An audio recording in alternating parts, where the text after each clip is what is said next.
Alright, we're back. It's time to finish this bot for the Wood League and get out of that. For anybody just joining us, we're doing Borders of the Galaxy. Let me just close this window back here. Where this morning we got all the way up to Wood League 2. Yeah, not that impressive. But we're sitting at this rank 7 here with a quick thing that Oilers gave us, but we're going to have to fix it. And we just need a little modification. And we're doing this all in Rust. For those that don't know that's the purpose of the show. We're just trying to learn Rust, and it's a lot of AI programming.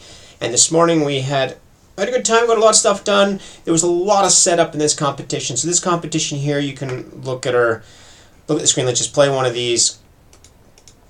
It goes about superheroes. We're trying to kill the other guy or kill his base. And there's these little units that you can't control. We control only the heroes. The units just do very basic things, and we actually lost this one, but that's okay. So right now what we have to do is improve our code to actually attack it, because what we did is that there's these weapons. If you can see little weapons down here, they're quite small, but we're not buying any. He is. The moment we buy weapons, our rank actually goes down a lot. And the reason is because we're more successful with the weapons. And what happens is as our hero gets way over here on the side of the screen, where we have certain heroes just wait there, and the tower starts shooting us. So we have to modify it not to be shot within the tower. And yeah, I think that's about it. We can do that, and let's just get started here and see where we go. Any questions what we're doing? One thing I did change, which has been helpful, is I set up the code from ePens. ePens has this bundler for us, and it took me a bit of work to get working. Not his fault. His stuff seems to work just fine. I learned a bit more Rust, how to set up our package. And so what we have now is I have an actual point class. It's in a different file. Yay! Yay! Different files! And we have a lib that imports it, pub bot, but we have all this pub stuff. And then we exchange create botters. I called it botters. That's our library. And when we run the cargo build now, it produces a single file RS, and that's what gets uploaded. And that pulls the files together and uploads them. It's really helpful. It's going to really make it easy. I'm not going to spend too much time separating on what we have now. I might just do that offline because, unless it gets me annoying, if I get frustrated, I might do it. But we'll see what happens and go from there. Okay, so let's check where. So I might put main somewhere else and then these in the file. But let's split that off when we get there. Let's figure out this turn first. What we did before is we said let's buy an item, and then we get really close, right? And the issue here is if we got too close to, when we did this, we managed to get quite successful, but when we got really close to their tower, then we started dying because we just, got attacked by their tower, got attacked by the hero, and all sorts of things. So, what can we do here? If we don't have a unit type, we're still going to check. If we have a unit type, we're still going to check. I don't know, right? We're going to see, we wanted to move away. So the basic strategy from Oilers was that if you're too close, if you have nobody in front of you, none of your own units, just walk away. And I think we're going to do the exact same thing if we're too close to their tower. So you're going to put a big or here, or our hero dot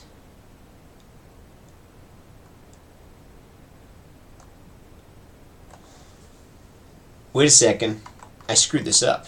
Maybe that's why. I think there's a nice thing. So it's move away equals false. Move away equals true. What I think I screwed up is that when we have nobody left, else move away equals true. Maybe that was the problem, is that the moment we ran out of people,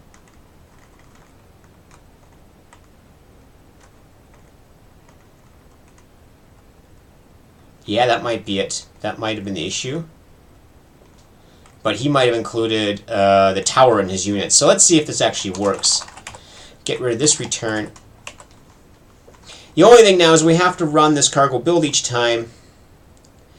I could set up some sort of D-watch Oh, I can maybe set that off offline. Unless somebody has a one-liner, you just keep watching this using a file watch anytime. But I don't know for sure. We'd have to check all the files, but it won't be too hard. There's supposed to be some way in here as well to run a build task. What happens if I run this? Cargo build? That sounds good. Well, that press any key to close terminal is not very good if we're not in the terminal. But did it actually work? Does that actually... Control-Shift-B. Control-Shift-B. So that'll work, I think. Well, we'll see what it did. Let's see if it updated the code. Let's just make sure it's there. Well, it updated something, and we're going to go way down somewhere here. And there we have move away. So that's actually working. So that's good. So let's submit that one here. Just make sure it's saying sanity checked it, and then we can submit it. This stuff I squished off all to the side of the screen. You can see it here, play in progress, because we don't need to see it. We don't need to see the code. I've zoomed in here so that we can see more of the graphics, because it used to be quite small, and I don't want to go full screen all the time. And hopefully you don't need to see these things here. We just know this is play, reload, and submit. 8 little bits. Yeah, well, you're right in time. You're right in time to keep watching it. You can catch up where we made a little tweak. We're hoping that this will get a bit further in our test here, and we'll see what happens.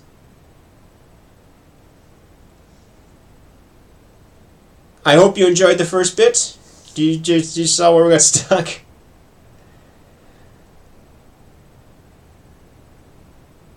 So we might be doing, so we maybe just want to submit this one now.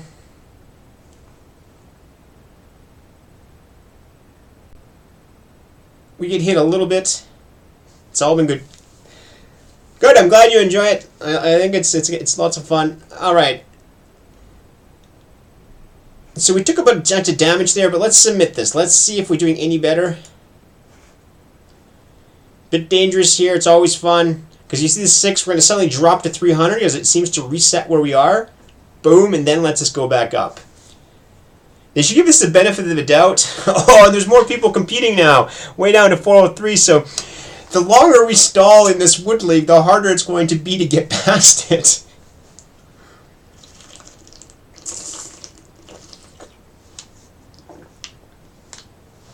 And, well, that's a weird way to win. Well, we jumped up really fast that time. That may be a good sign.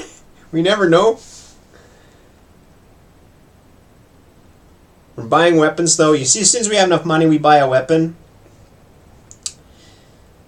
And, oh, we dropped, though. That's really bad that we drop. Back up, drop. So it's kind of still random. We have some things that sort of fail.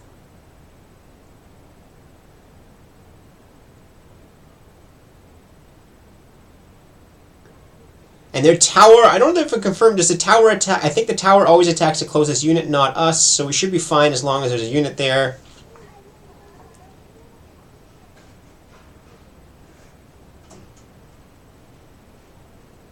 But it's really weird. We don't know if we're going up or not.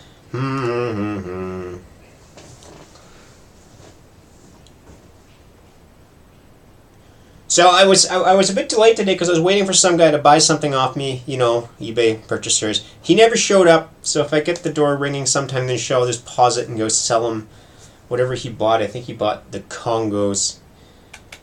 And this is really weird. Purchasing weapons makes us worse.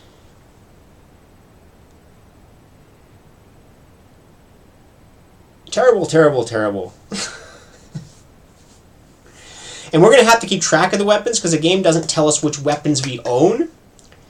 And that complicates the code a little bit because it's no longer immutable. Now it's going to be mutable code, and that requires significant changes, actually. And I think we're just getting hurt here. What we should probably do is...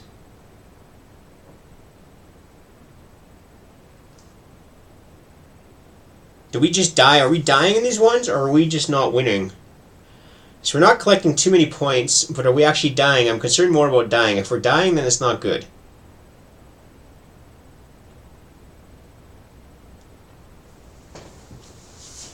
And we're still going up, so it might be okay.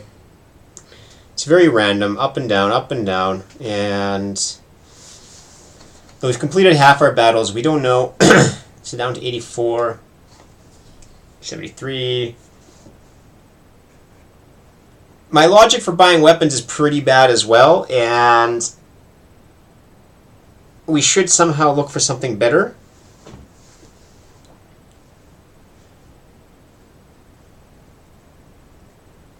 What I should do is just look for the best weapon, but I want to see how far I can get before I start optimizing this stuff, because I want to see the next set of rules, because the next one introduces the final set of rules, I think, and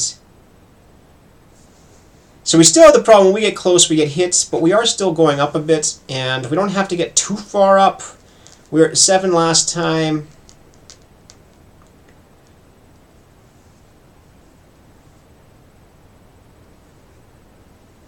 I'm collecting a lot of money, but alright, so we're still going up.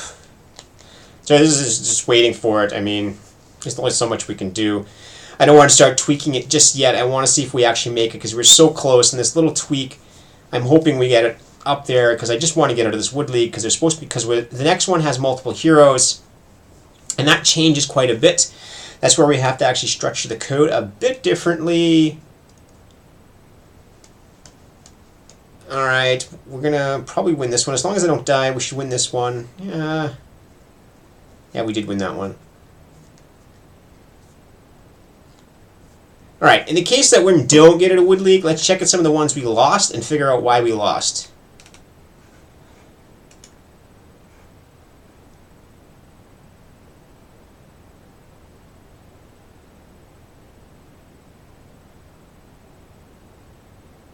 It looks like we had the exact same strategy there. Let's zoom into this one. Alright, so there's something wrong there.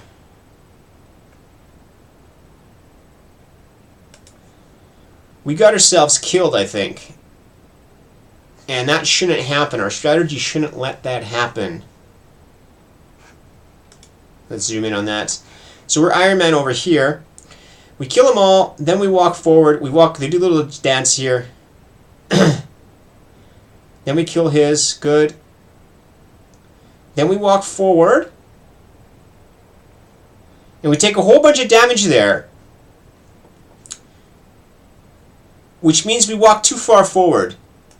So that hurt us. We walked too far forward there. Our rank is still going up. So we might be okay, but we walked too far forward, and that might be a rounding issue. We might actually just have a rounding issue there, because what we did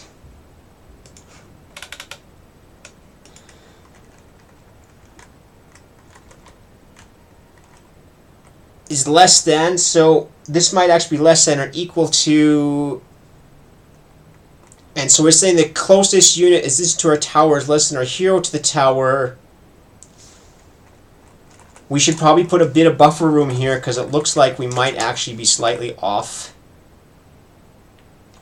And actually, given the little space, it's quite possible that we're close to them. So there should actually be a little buffer room there, because we could actually still be too close to it. Because the board isn't actually linear, but it looks like we might squeak through anyways, which would be good. But what I'm saying about the board not being linear, come on, show me one. If you look at the top here,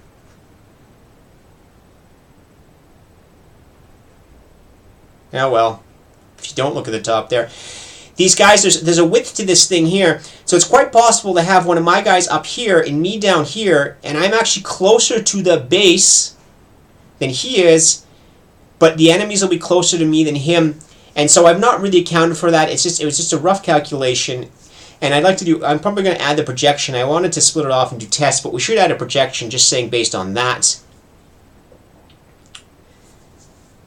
But we should also probably just check if we're closer to any enemies move around. So if the enemies are in closer to us, then we move away as well. We can improve that. But I wanted to go to my other strategy first before I actually change that. I want to move on. This isn't really our strategy. Our strategy did something it was a little bit more aggressive than this, but it might be the same reason our strategy was broken because of that. Now, come on, go up. Are we stuck at rank 3 again? It says we're going up. Come on, green, up, go up.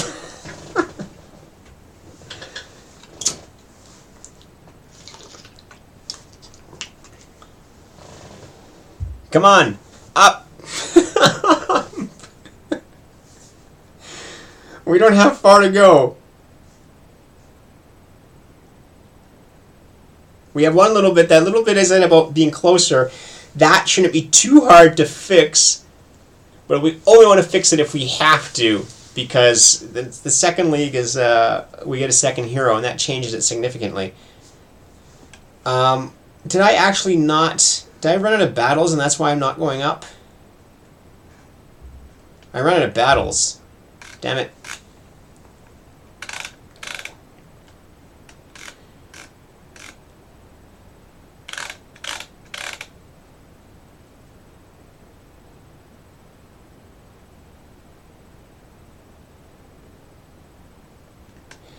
Actually, Reknagas, you're saying I was 0.2. I actually restored the code before. I restored the code we had that got me 0.2 below the boss. And so what we're going to do is we can just submit this again while we think about the next step. And we might sneak through that way, and we'll just see where we get. We go back down to the bottom. Well, we might get lucky, but what I have to do is right here. The issue is here. Now, Tile, yeah, we have to beat the boss. So we have that boss right at the top.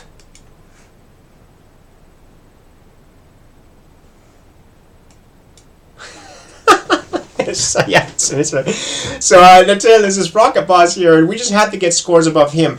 And I think this is scores is like win minus loss. I've still not quite figured out what the score actually is. It's like every time you win, it goes up. Every time you lose, it goes down. So I don't know for sure. But since I'm 0.2 off, the submit spamming might actually work. So I don't actually. Otherwise, I'm going to have to actually fix it. But if we actually got here yesterday, it might be better because now we're competing against a lot more people. Others' install strategy probably had less people here. No, it worked fine because it's a lot more. But we can just put one more condition here because we're so close. We just need one more condition because we're dying sometimes. So we just have to find the nearest. And we had to find, yeah, the nearest enemy unit and see if there's anybody else closer to him than me.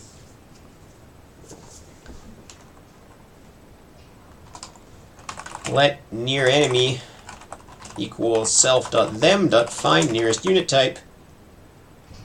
Unit type. Type.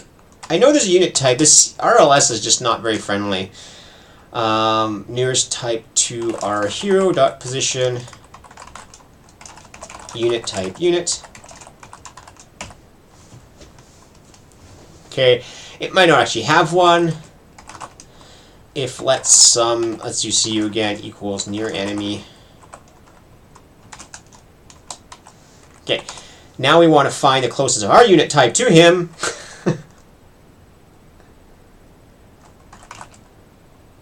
Let our unit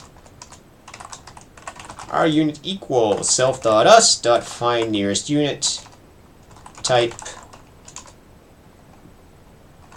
near enemy dot position. Unit type unit. So what I'm going to do is that basically I'm just going to check if the enemy our hero's closest to. If there's not a unit closer to it, then I'm just going to walk back as well. And that's a slight modification. And we might actually do it instead of this one. We just have to see it. It combined with this one probably works. Otherwise, we're going to have trouble. It's that one. Okay.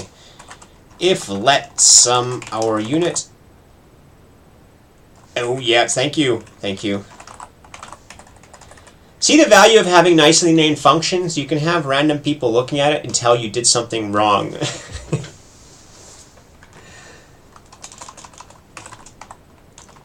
Sum OU equals our unit. Okay, there's a lot of if statements here. If OU dot distance to near or CU dot position at distance to is greater than our hero dot position dot distance to CU dot position, then we have to move away as well. Equals true.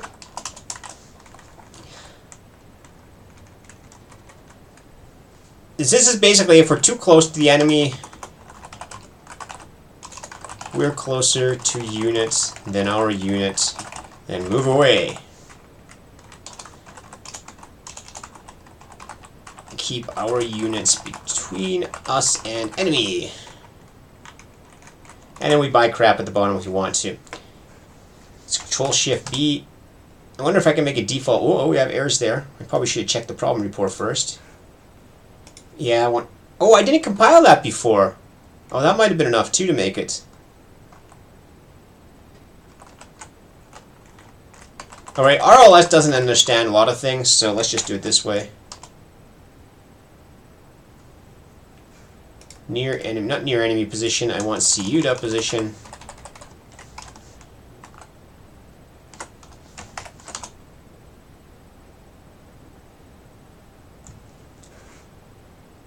Alright, but how are we doing? Look, the spamming worked! Yay! Yay for submit spamming! We might actually stay up there, don't go down, don't go down. I'm not going to submit anything now. We want to get by here and then submit.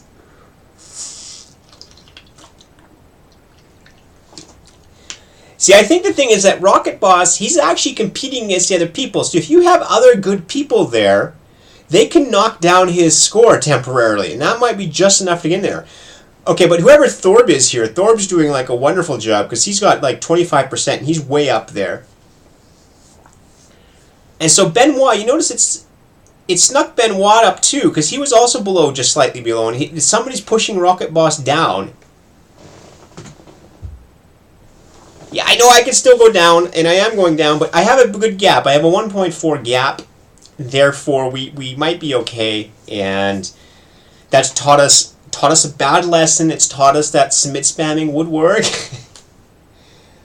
I think that actually happened in Code for Life or Tron, I think, at one point. Is we snuck in overnight. We submitted something, and then suddenly, overnight, we just happened to get the next league. You are better than the boss. Yes, we're better than the boss. Yay! Promotion to Wood League 1 in 1 second, 0 seconds. Yay! Now we have a second hero. That was, you can hide in bushes. Neutral units will spawn above the lane. Fight them for extra gold. See the updated statement. Okay, so now we actually have stuff, and this was the main thing we wanted to get here first. And wow, is there only 52 people in this one?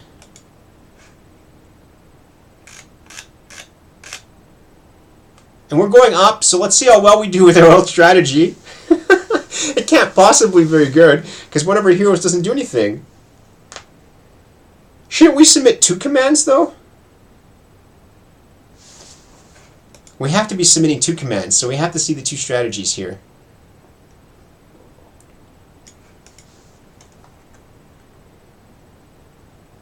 And we have to pick 2 heroes, so we're doing something totally wrong now. 1 command, okay. So I don't know how we can't be dead last.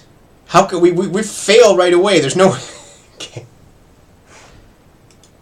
Alright, so keep going back here. Let's go over here. And...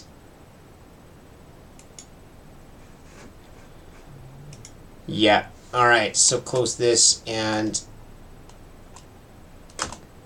okay, this building in Visual Code's screen is black. Can anybody confirm if my screen is black? I have a connection. Where can I check that? You know, I can go to my stream in my stream.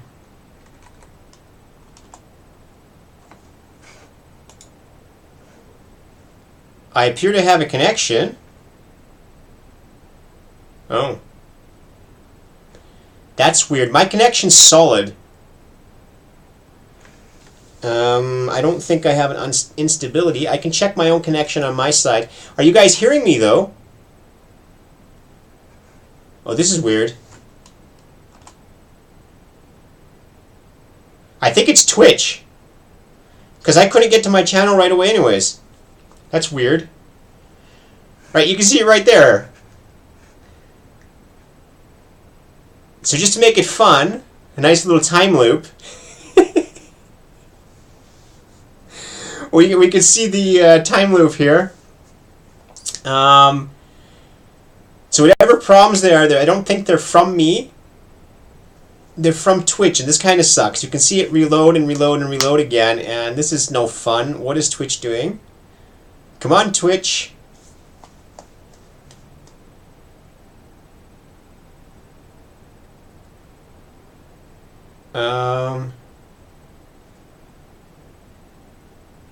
Alright, so this is like a little time machine we've created.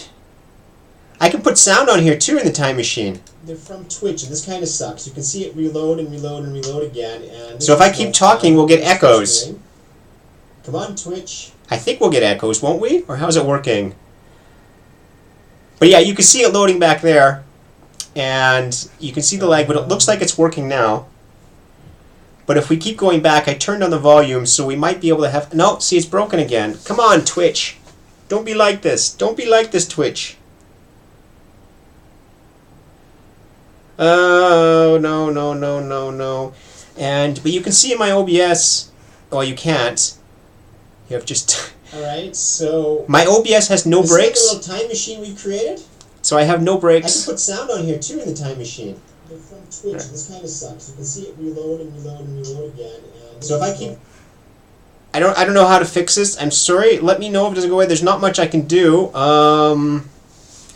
My connection seems stable. It seems to be Twitch that's unstable at the moment. And that kind of sucks. We'll get echoes. So now we create echoes. I think we'll get echoes, won't we? Or how's it working? So if I keep talking and keep doing this, it'll be really weird. You can see it loading back there. This is kind of a fun excuse here anyways. You can see the lag. It looks like it's working now. So if I keep going back, I turned on the volume, so we might be able to have... No, see, it's broken again. Come on, Twitch. Don't be like this. Don't be like this, Twitch. Alright, so, Sky, let's just go on. Let's move on. No. But you can see in my OBS... Alright, so... Well, you can't. Okay, I'm going to keep going. It seems to be stable, so... No, look, we broke again. But I'm just going to close it, and I'm sorry if it's breaking. I'm going to keep going. If you notice it twitching, I don't think it's me because I have a stable connection, and I've never had problems with my connection, to be honest, going up. I've got one of these fancy fiber connections in the house, so I actually have like 50 megabits upstream, and I'm nowhere close to that. I'm consuming about maybe 15% of my connection, so it's not like I'm pushing it at all. Alright, so what do? We have... Which two heroes do we want? Let's just do... Yeah, right now, because I had the exact same thing, Twitch was actually broken itself as well, but... So I'm going to have to suffer through this, and hopefully it's temporary. There's probably some gamer on there, some event on Twitch that's consuming it, pushing it right to the front to mega size. We're going to have to select a...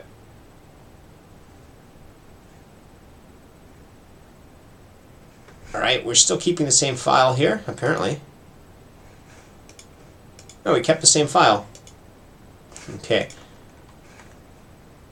So what I want to do, who do we want? Let's go with Hulk now. Unless Oiler has another opinion.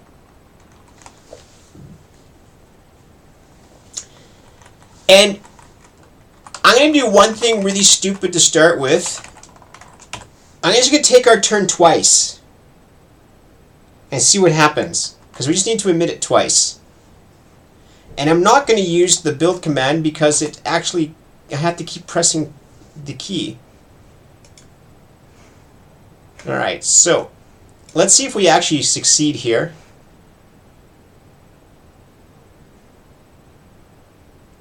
Let's see what we do. We just don't want to crash. We do win.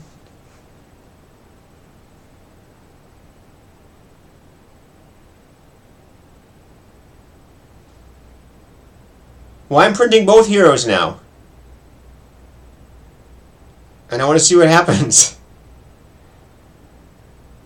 Because if the one dies, who cares? I mean, if Hulk goes in and dies, my other guy's still alive. So I don't...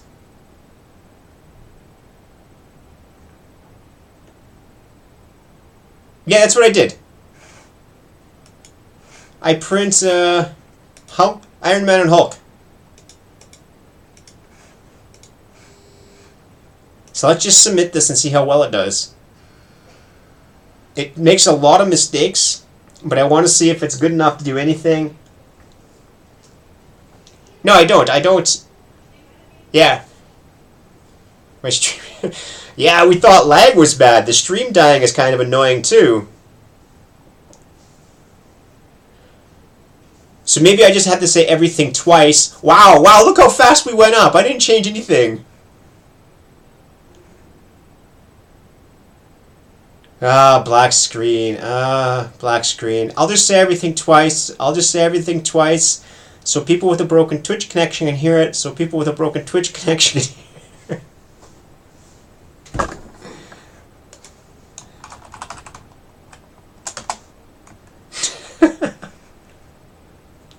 Okay, Natal, something wrong with Twitch right now, so there's not much I can do, but what I did is I just submitted my hero. To get to here, I simply emitted a second hero and using the exact same strategy and doing stupid stuff and seeing if we can get by the second one. It looks like only minor tweaks will be required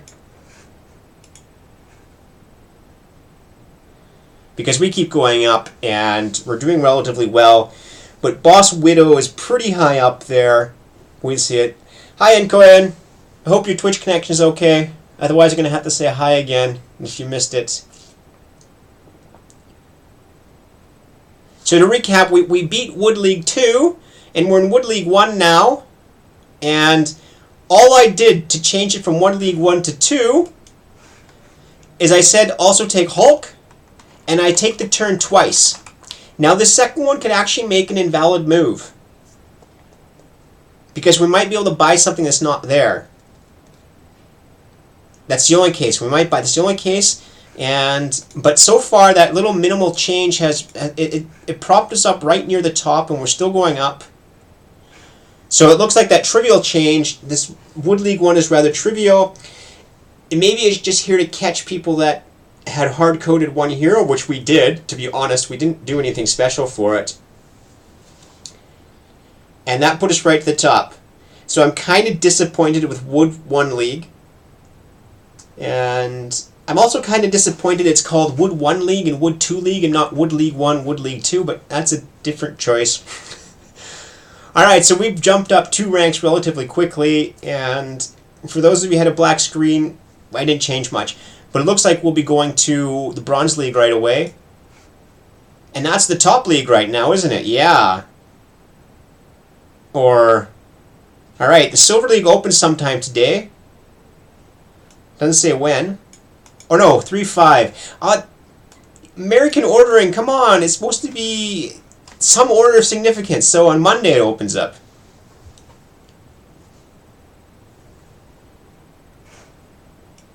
No, Rignakus, you have to basically take 2 turns. So at the very first round, we print out the 2 heroes we want, and that every turn we have to print out what each hero does. It just so happens that this state take turn only evaluates the first hero, and we just shadow it into the second hero. And that's basically, we're just shadowing it, and that seems to be good enough. Well, we'll actually have to break this out into strategy. And we have to wait to finish this score. Clearly, we're Wood League 1, and we blazed up to the top. And so we should be fine. We just have to wait for it to finish and go up. And I'm not going to touch anything until we actually go up.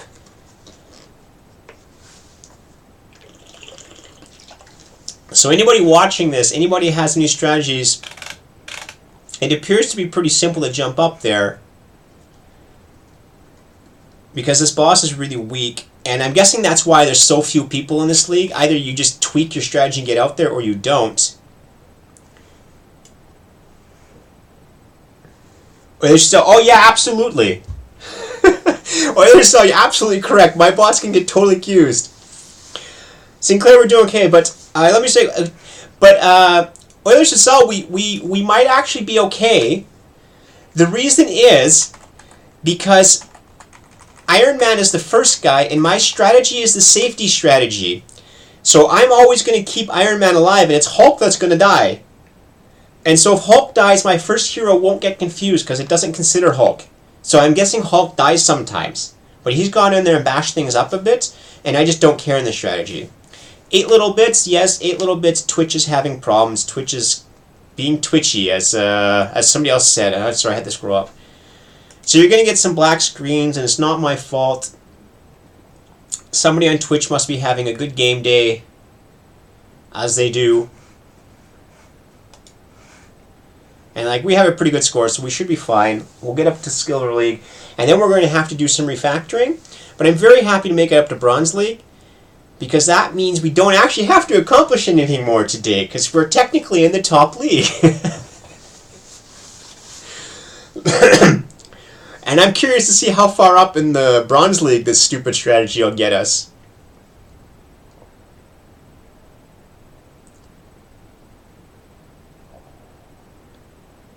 Alright. Come on. Our battles are almost done. Yeah, we won by a wide margin here.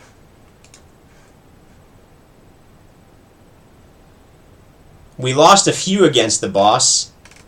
We've lost a couple of them, but really not that many.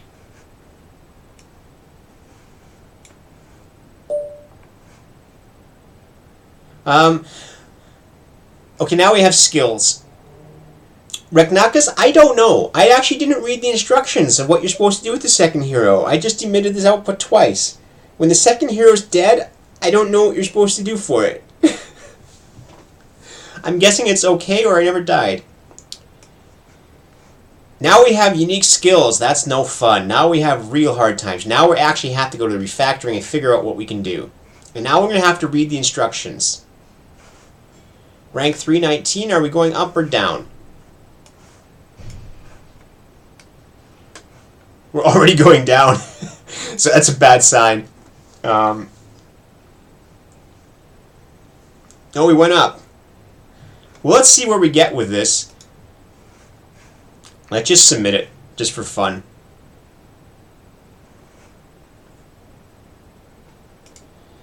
And I guess default.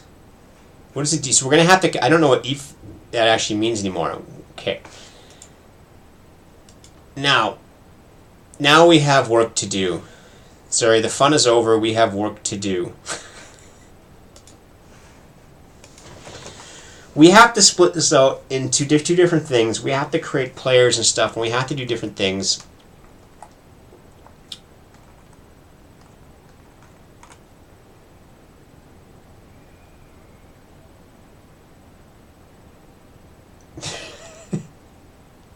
Here's my... Schrödinger heroes. Yes, absolutely. We don't know who's dead or alive. Let's just avoid looking. If we avoid looking, we might do better. We might both win and lose. So with this module stuff, which is a little bit weird, is I can stick stuff in the crate now. But then we have to refer to everything by name, which is kind of a pain. But it makes it easier to work with. I'm not sure here. We have... I'm not sure where we start with refactoring. So let's just check back. Let's break Schrödinger's equation. And so we're really not doing well in this league. We're doing poorly with our stupid bot, which was totally to be expected.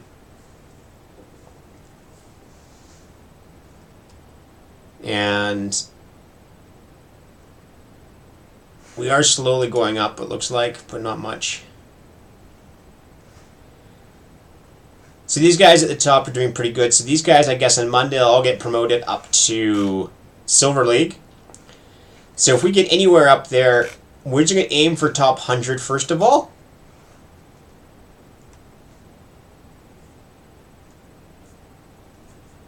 Alright, thanks for access for the link. I'll just throw it up there. Yeah, we've looked at those before. And we'll figure out what we do now. So, the bushes and stuff make this really weird. Alright, so what do we have? I want to see what the output's supposed to be first. Okay, bushes. Bushes are area on the map where your heroes can become invisible by standing inside of them. The turn after a visible hero enters a bush, they become invisible if no enemy hero shares the same hiding spot. Invisible heroes are not targetable by attacks nor single target skills. Their information will be available to the input in the next round, but not the ones following after if they stay invisible. Good. A bush is represented by a point in the map, and the hiding area is 50 radius all around the bush. Neutral units grouped in towers can still target an invisible hero. Wonderful.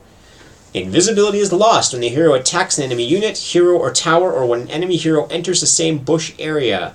Invisibility is not lost if the hero attacks a neutral unit. Now that's curious. So we can just go running off killing neutrals. Alright, and so in terms of scoring, this pretty much seals it. This isn't a game that you can really do scoring in very easily in the way we've done in Tron and Code for Life. Code for Life we screwed up, but there's so many variables here.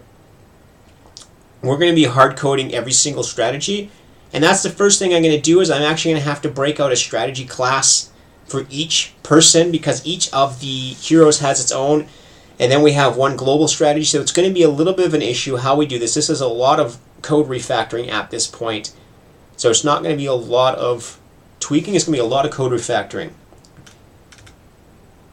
Now we have skills 2, spawn locations, that's fine. And we have spells. Oh my goodness. Reflects all damage he takes towards the closest entity enemy and recovers health while counter is active. Dies if health reaches 0. Oh, this is going to be unbelievably complicated. Oh man. Can I go watch TV instead? Deadpool. Wait, I thought they had 3 skills. Each hero has 3 unique skills. This is the last rule change. That's good to know. Where are their 3 skills? Oh, these are all for Deadpool. Counter, wire, and stealth. And they should work on their layout here. I can drag the camera over in front of the TV so you can watch whatever I'm watching. Charge. Okay, oh my god, there's so much we can do. So I actually have to go to the point now, this is what I knew would do, is that we're going to actually have to create player classes, what the players can actually do and what strategies they actually have. And so, like I say, we're into refactoring mode. Clear and simple, we're into refactoring mode. And attack nearest. This attack nearest is going to be kind of useless because we're going to actually choose all the time. Last hit and deny, tower aggro with neutral units, skills, stun effects. Gold reward, 100 minus first spawn. What on earth does that mean? Minus first spawn.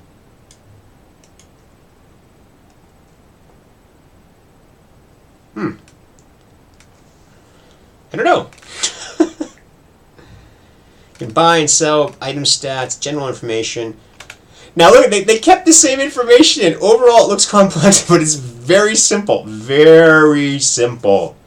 Anybody watching this game is very simple. Just ignore the complexity of the code. 100 for the first spawn, okay. Okay.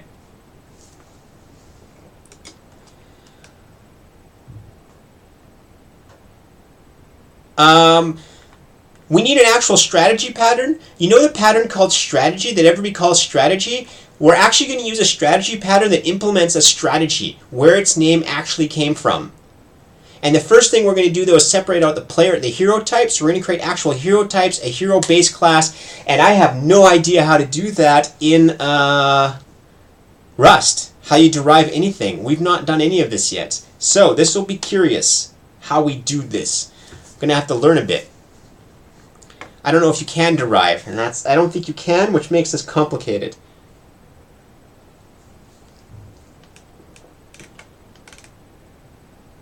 Input. We have no new input, that's good.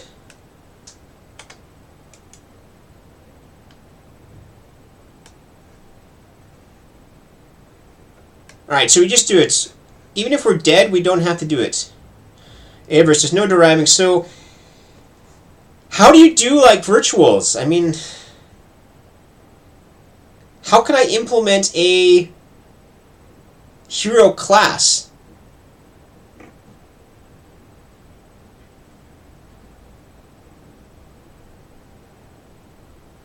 I can implement traits, so I can do it that way. Oh man. Fun, fun, fun. So this is the exact type of setup where I'd actually use inheritance. This is one of the good things inheritance can do, is when you have like little hero types and they slightly change the way they work. The strategy class will be something different. Yeah, but there must be a way to implement default stuff, so we're going to find out. We're going to find out how we do this. There must be something. We'll just start with the basics here. But to answer a question we had from the last round, it looks like if your hero is dead, you just keep issuing commands for it.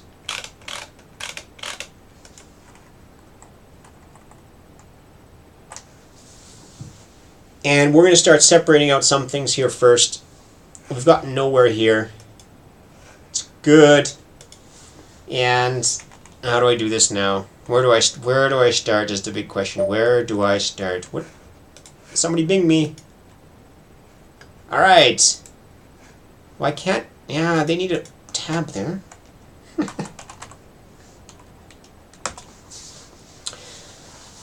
In a general language note, composition is not a replacement for inheritance. It's an alternative for implementing interfaces, but it actually never replaces inheritance. So the idea I have might be we can probably do it within composition, but it's not quite the same. But all right. All right. We'll follow you as well. You're in Munich as well. You're not watching me from across the street, are you? All right, so here we go. You should come and join us, Natale. You know, you saw how well I did this morning. You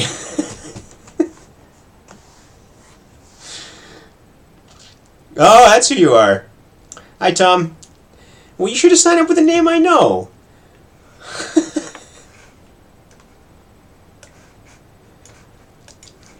Okay, so now now we got to do another one. Okay, come on. Join. Unless I'm already following. We're already following them. Well, we know who you are now, so you're not hiding anymore, Tom, right? I can keep calling you Natale, though, if you want. Natale J. We'll make it a secret.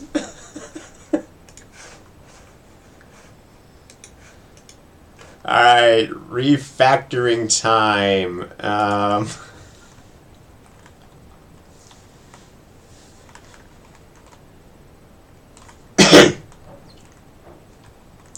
So the state is something that should probably go into its own module, but this complicates everything then.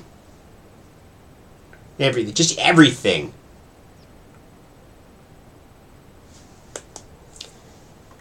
Or at least get the reading into a different module. Because the reading's boring as crap. The reading just mucks up this file and it's really not interesting.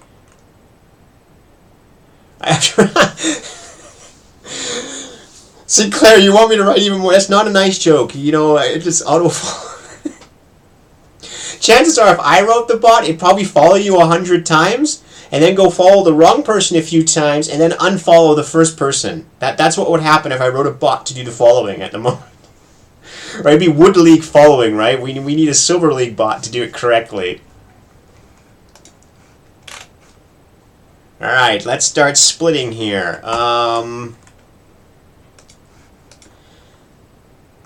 So we're going to take this out. We're going to remove this from the implementation of state because it doesn't actually need to be in the implementation of state.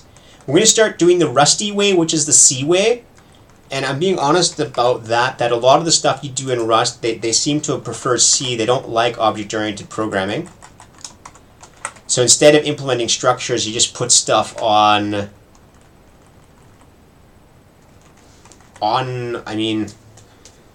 freeform or whatever.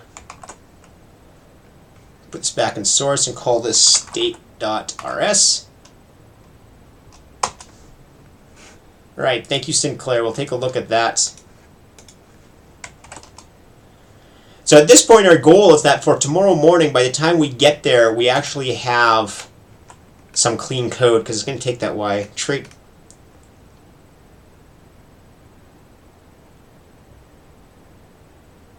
This is complicated. Restore default code. Why? Why would you restore default code? We already have a nice structure. Implement B basis. Hey, this looks really confusing. Alright, let's do it bit for bit first of all. We'll get back to that code. Read standard in is going to go state.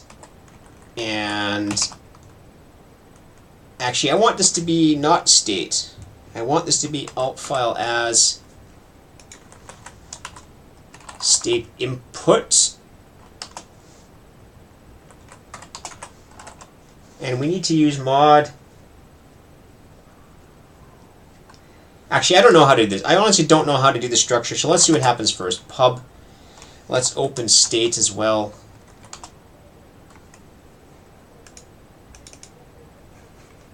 And in main, we're going to have to move state into there as well. So this is going to be a big mess at first of all as I split this up. Okay, we have state input.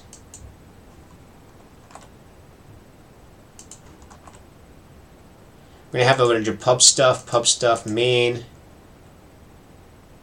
We're going to put state into state. Do we have state in here? State. See, we're going to need to put everything in there.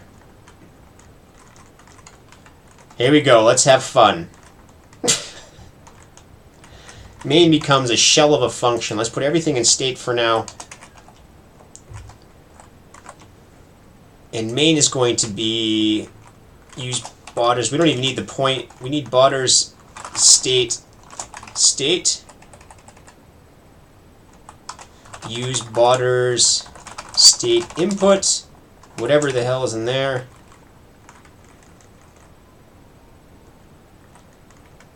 Actually, we don't even need that. We can just do this botters set state input.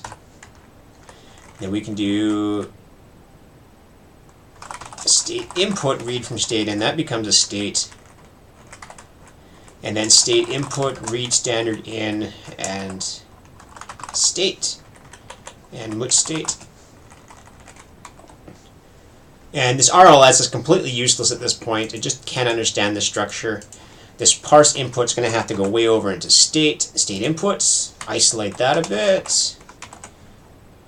So main is going to look really clear here. Main doesn't do much of anything. Don't need to use standard IO, I think. It goes over in state input. So we isolate all the input into this module here, and these modules here is pub mod state inputs. Pub mod state. And now we have errors. Way to go errors. 33 of them. That's a.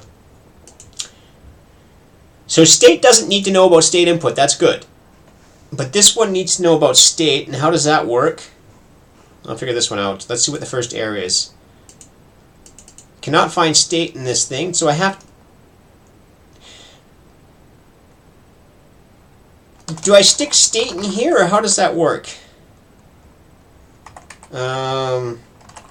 There is no mod state. Use state. Struct state is private. Alright, so pub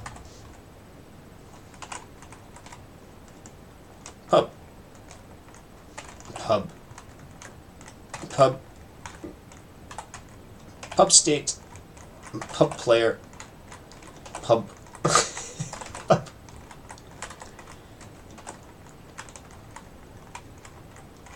pub unit type, pub default, I guess, pub unit.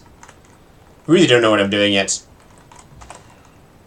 It's the experiment in Rust. We wanted to get here. We wanted to actually learn some more Rust than just single files.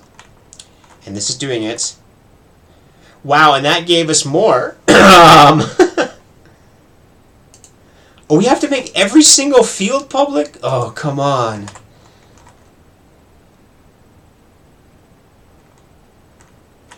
What do we have here in state input? Every single field. That's like mean. Why isn't there like a default? Is there a default? Does anybody know how to set a default so I can just declare everything in the struct to be default? Pub. Because this stuff I find is just redundant, and it's the exact same stuff I complain about Java, is having to type the same prefix in front of a whole bunch of fields is actually redundant coding and reduces code clarity.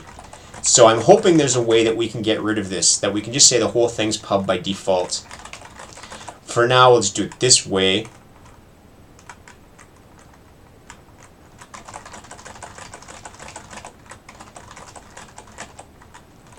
And especially for like a struct type where you don't have any code on it, I mean, there must be a way to make this.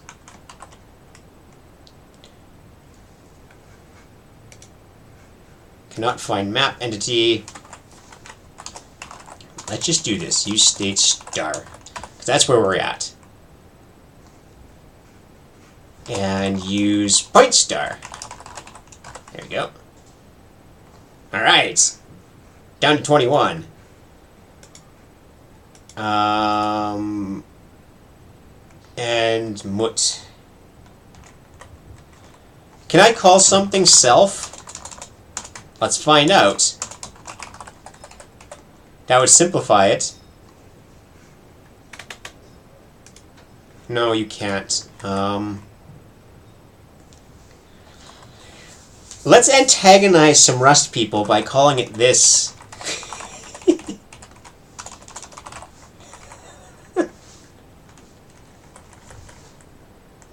No, we'll call it state. That's fine.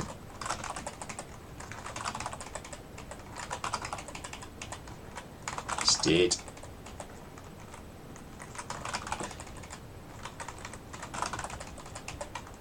Somebody should really invent a language where this type of stuff's done automatically for you. Oh, yeah, that's right. It's most of the modern ones. Sorry, I have to knock at Rust when I see certain things like that. In my opinion, this is like the Python approach, and I complain about it the same way. The lack of scoping, and there's no knowledge of self-scope.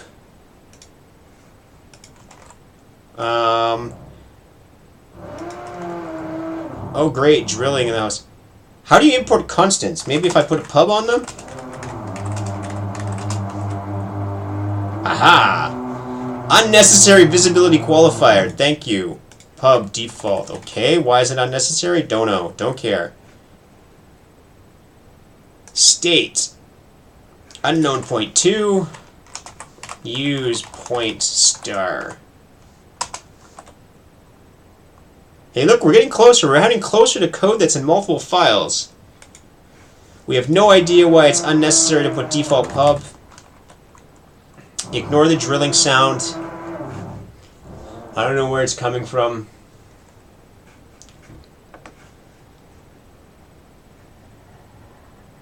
Well, this is bad. Function is never used, return standard in. That would be a problem. How can it never be used? It's used right here. This has to be pub, though.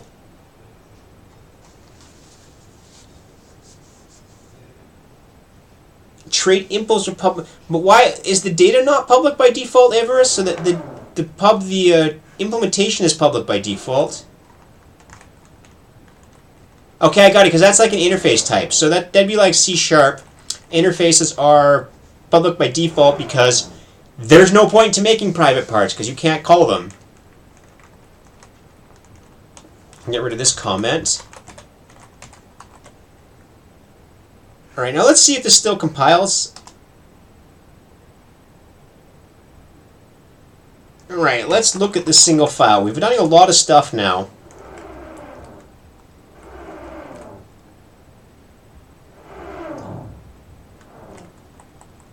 So what I'm going to do is, before I split this up too much, that we upload this. I'm going to submit it again, or I'm going to play it and make sure it compiles here, because we packed it all together. Uh-oh. Now we might have a packing problem. Expected one of unexpected token use state 188. And this is going to be an issue. Where is that use state?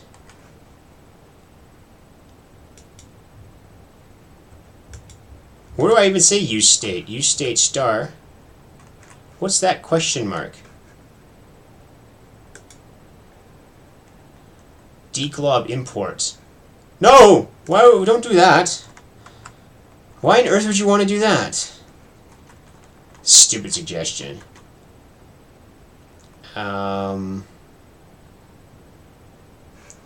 Where's the error?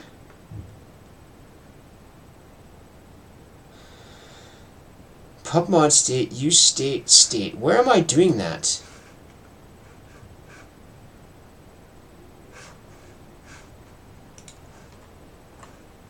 Where am I doing a use a state?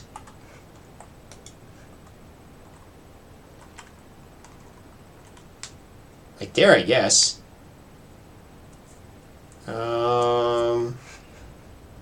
You gonna tell me more in the code where it is? No. Alright, so let's open up single file. Where are we? Line 188. Pubmod state.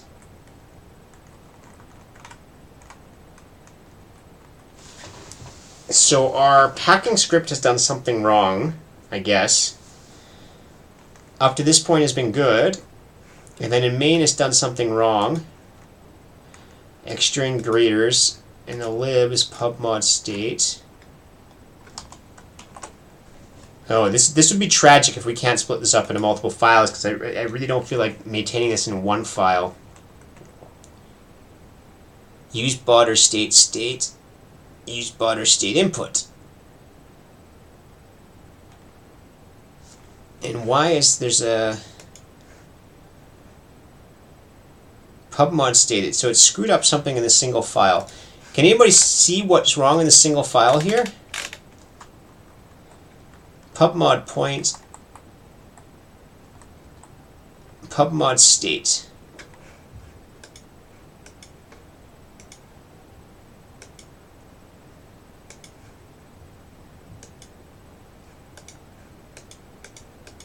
What did I do wrong with states? There must be something, maybe something wrong in state here.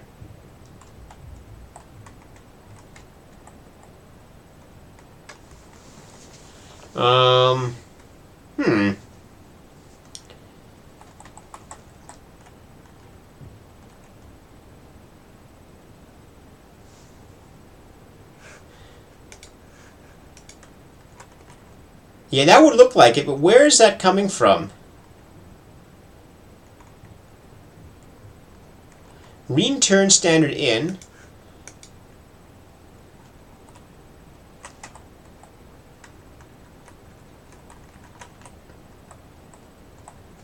Well, let's do this.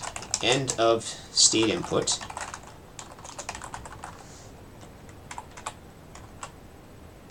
And let's see where it's sticking out the single file.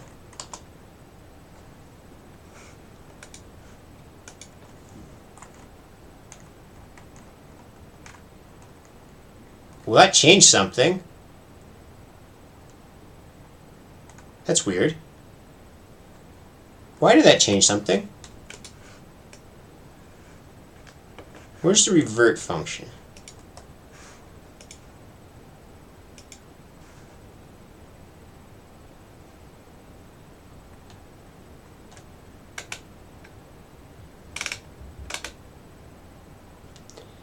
State input is defined multiple times.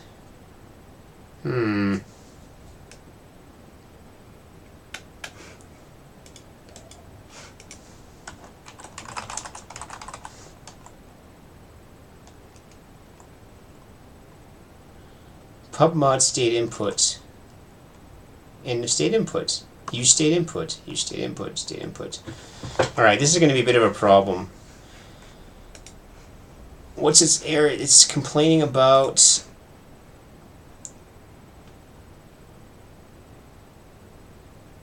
use state input.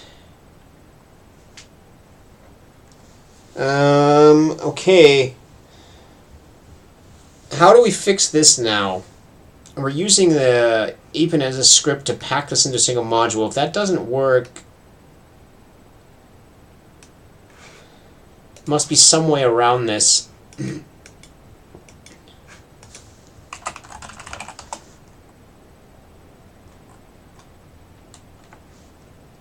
That's fine there.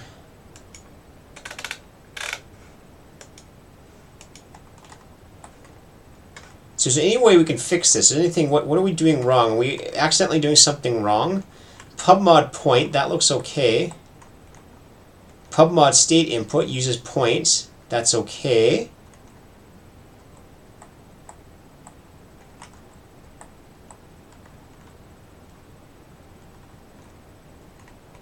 Pubmod state.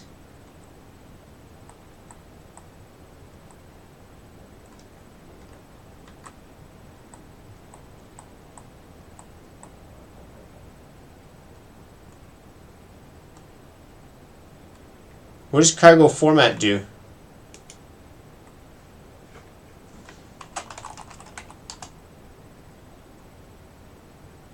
I don't have a format. How do I install it?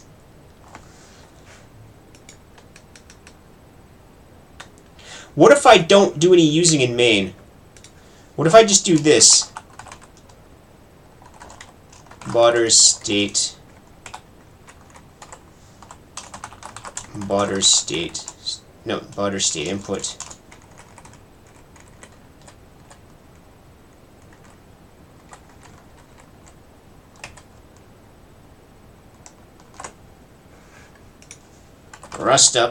Rust up, here we go.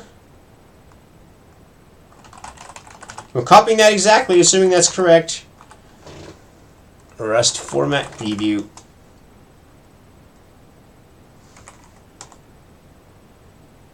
Oh no, did that modify all my files? No, no, no, and I didn't save them yet. Oh well. We're stuck with whatever format I thought was appropriate. Let's do a cargo build then.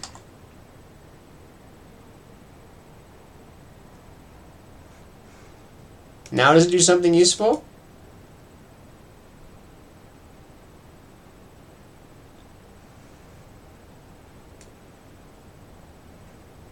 Use of undeclared type or module. So this is going to be a bit of an issue.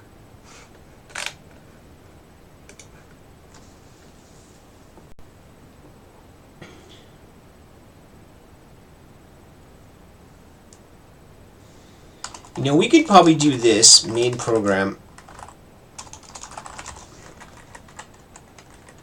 Get rid of the comments for a second. Main program dot main function main.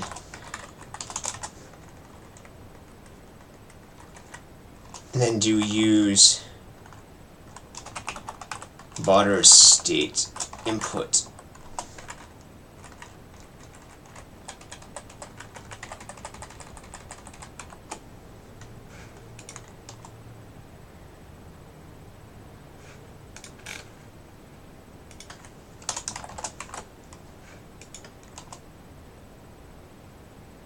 Function main is private, go away.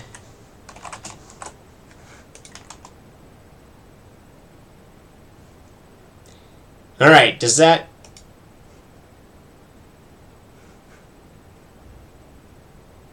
Unresolved input botters, shit, how do we do this now? External create botters?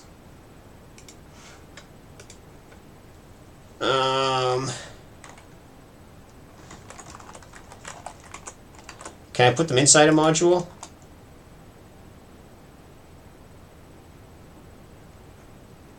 Unresolved import botters. No. Use.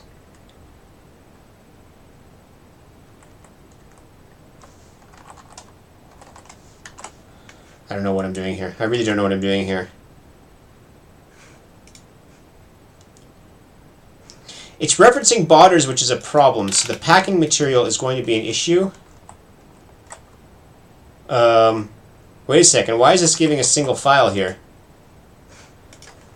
We have to put that up there.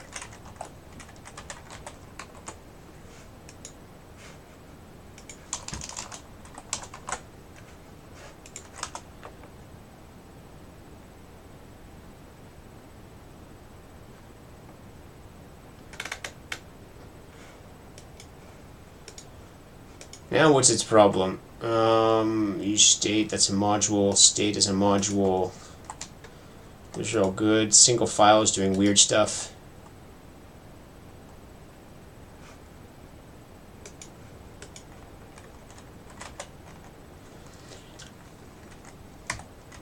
What's with the space? Why is it saying something weird there?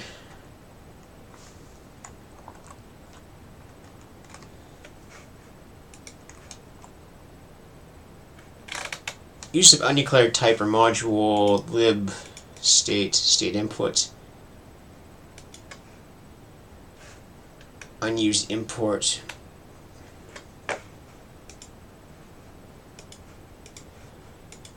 Well, it's right there, state input.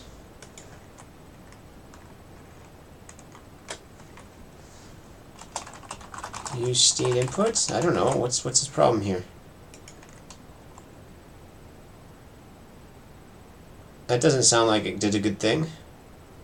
I don't know why that would work.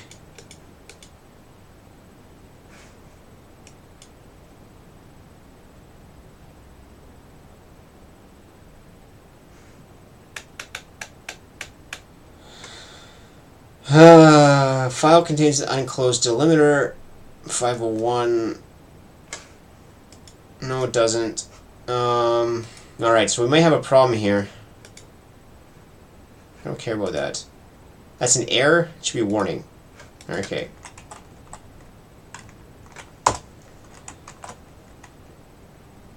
Alright, so we're having an issue with the build script, the thing that packs our files together.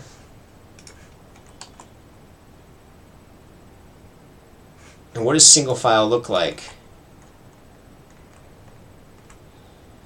It's putting use state input here, but this is giving the double import problem over here. But why is it giving that double import problem? So we can't do it that way.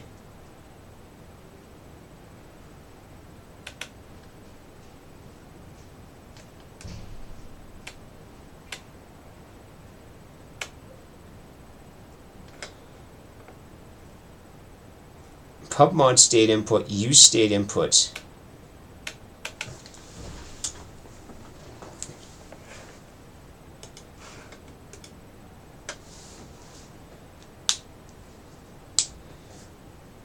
We might have to create a separate main file.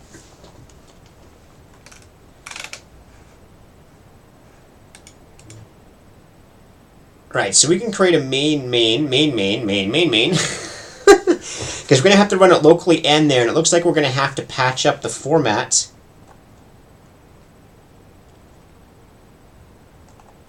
So let's create a file called, in the binary called main.rs. No, inside the source directory, you silly thing. And we're going to take our main,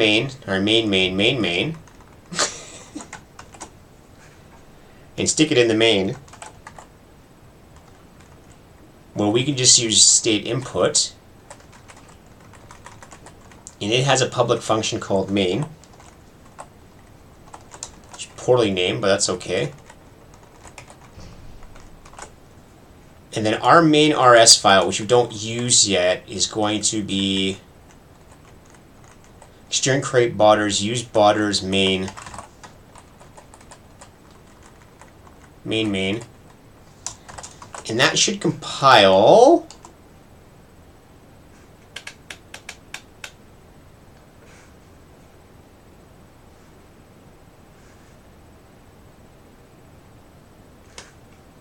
What's it bitching about now? Oh, we need to put it in here. Pub mod main. Pub function main use state input. No state. How do I do that? How do I do that? I do use point star, use state input, use state star, use state input star, I guess. Or I don't even need that.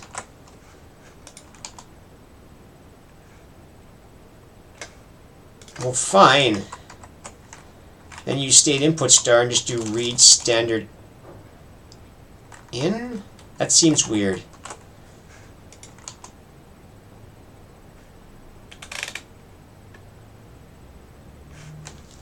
What am I doing wrong here? State input has... I just want the functions to state input. How do I use the functions to state input in a module? So it has functions, and I want to use them here.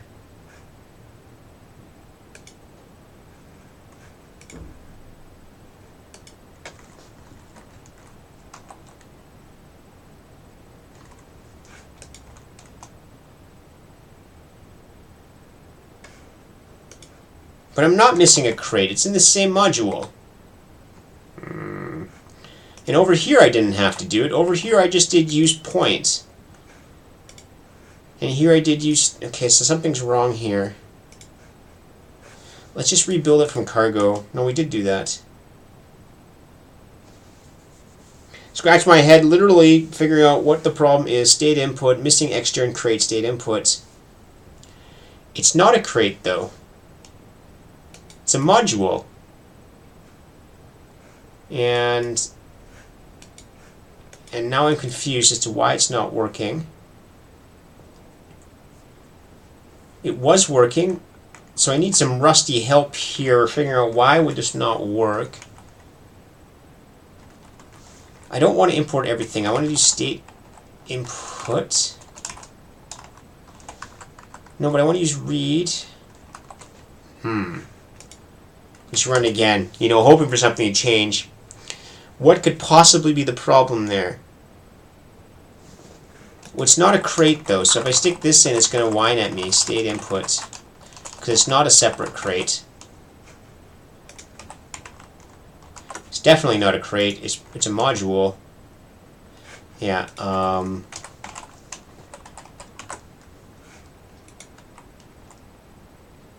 module not found. So something's broken here.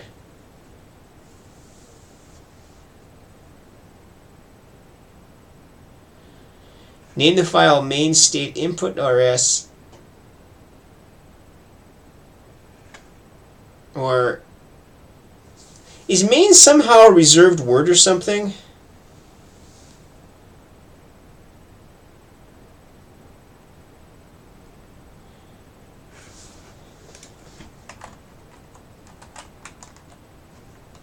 That wouldn't make sense, but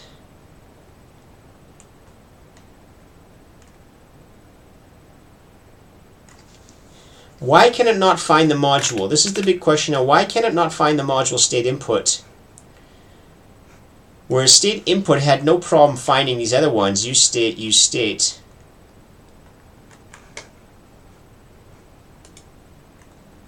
And I'm going to say use state input star.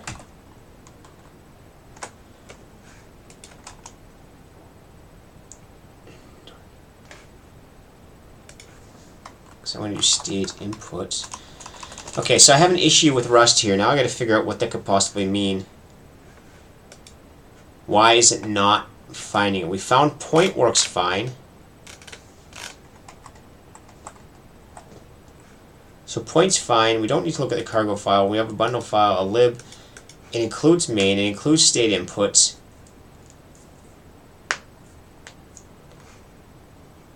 State does the exact same thing, use point star, yet in main we can't do it. Why can we not do it in main? If I do use point star, is it going to work?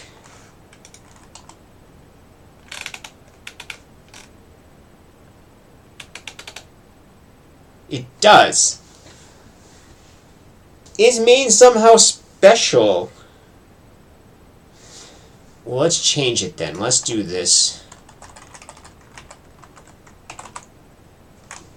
Let's do entry.rs. Just change the name of it just to ensure it's not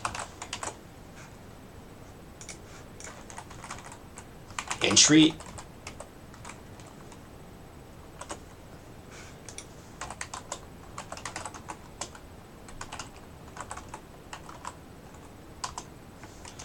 Okay, and main now actually refers to used botters entry. Entry.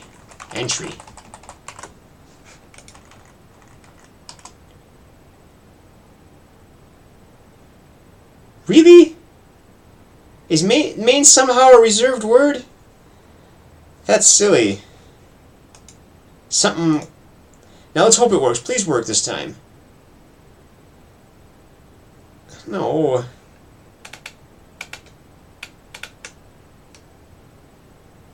Alright, no, this is correct. This is what we wanted. Because we're going to have to fake this. So this is the simplest entry point we can have. And we're going to create another entry point called code game main.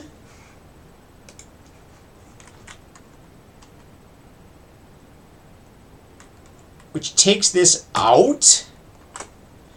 And then our bundle file is going to take code game main.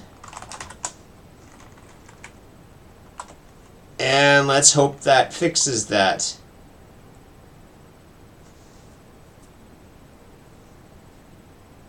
Ah, shit. How do we do that then? I was hoping that I'd just remove it and that wouldn't be a problem. Oh, that's right, because we can just simply use entry here. I'm going to take off the botters bit. And how do I get this not to compile that bit? I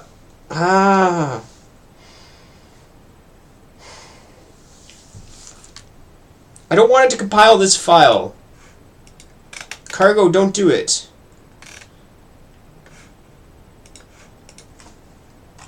Move source bin coding game main to dot. Aha, let's just do it that way. Then maybe cargo doesn't see it.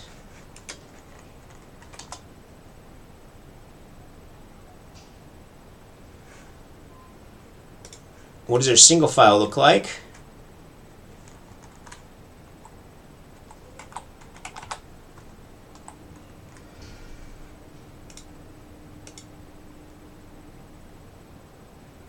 Please, come on, work.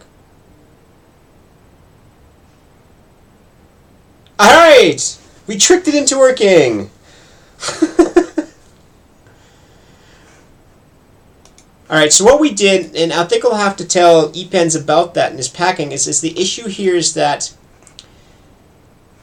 we basically had to create this main file, coding game main, which is not compiled by Cargo and is technically using incorrect syntax. So we import botters and we're using entry and it's just ignoring this, so it's not creating the mod files, but it seems to be including it, and this is kind of a workaround. And this tricks the single file into creating the right thing, and so now we can use a thing. And then we have our main, our source actual main that we can test locally, should we test locally, just calls entry. And this can compile locally, and this works locally. And we're going to put no file in these things, so they're minimal, because these are workarounds. And the actual code is inside entry. And so now we've at least split this up. And now that we've split this up, git add dot, git commit, split up. Yeah, I really should have done that before I started, but you know, hey, live dangerously. There should be no main RS now, though. Yeah, delete. Good, it's gone. Okay. They should have never deleted that, or whatever. Maybe, never mind. Forget it. So now we have the basics, so we can start actually splitting things off. We have a structure. And the good thing here is the structure is the state input. What we've nicely done is we've taken the state input and thrown it away. We basically kick it out of our file, so we can just say, well, we don't have to think about it too often. And entry is a main loop we don't have to do. And state now, we put everything in state, but now we can start separating stuff out in state. But we're going to have to be careful. Every time we separate a file, let's make sure it runs in coding game. Sinclair, this is part of the point. Yes, I want to be able to actually do tests. And this structure should help with this, help with benchmarking and tests. I don't know if we need benchmarking, but definitely tests. Let's see what happens. All right, before I go further, I'm going to take like a 2-minute break. I'll be right back, okay? Thank you. Just a second.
All right, I'm back, and I know how I want to do this now.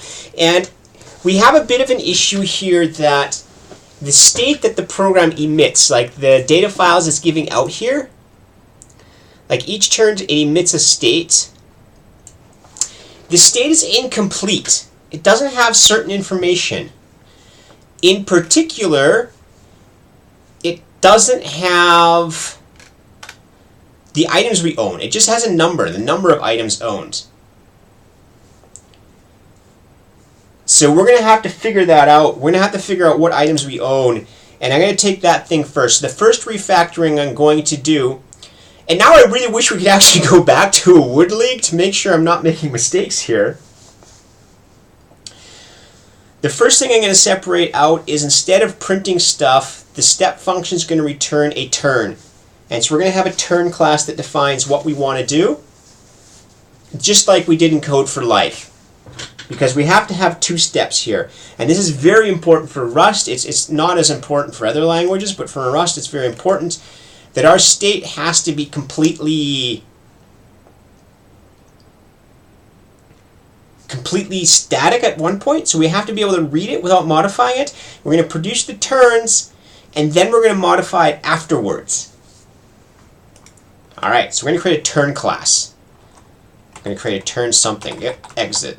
Whatever that is. Save. Turn.rs. Now these modules in Rust, I'm actually not liking them too much because you have to have double naming. I have to have a class module called turn with turn in it, so I can't just have a bunch of stuff in the same module unless I'm missing something. So I want to create a struct called turn, a pub struct, and a pub enum turn type. And again, this should be what. So our convention is anytime we have something that's called type, we call it what. In what types are we actually doing so far? We are doing... Now we could actually do a packed enum here. How complex are the turns?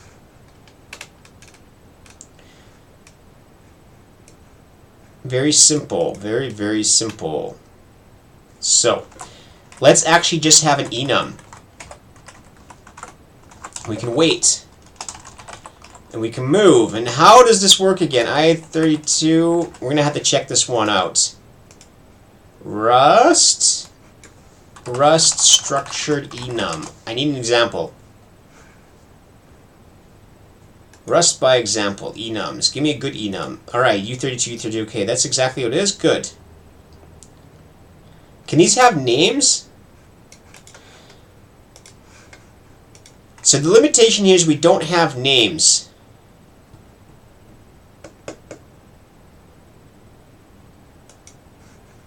Which I actually don't like.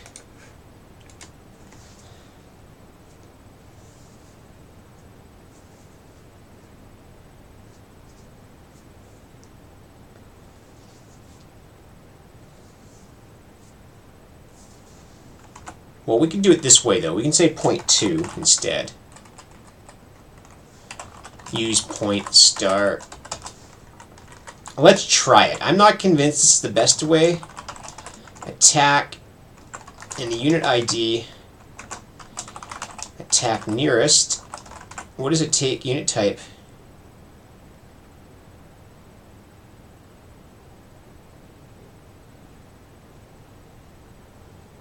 What does variant do? I just want these things to have names. But I might be okay without them. They're short enough. Let's go without names for now. Move attack point to unit ID. By string cell string. I have no idea why they decided to do the items with strings. I just like messing with us. Okay. I don't think it was necessary to put this in a separate file now that I see it. No, because we want to implement stuff for it. And implement default for turn type.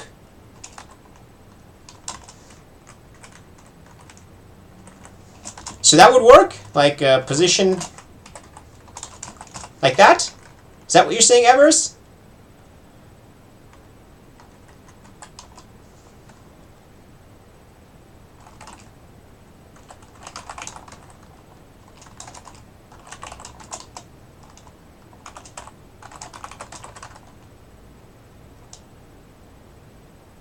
Okay. Seeing that now, I'm going to go back on what I said.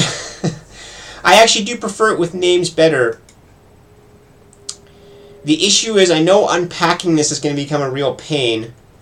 So why don't we just leave it this for now? If it is, these are really simple. If the turns do more,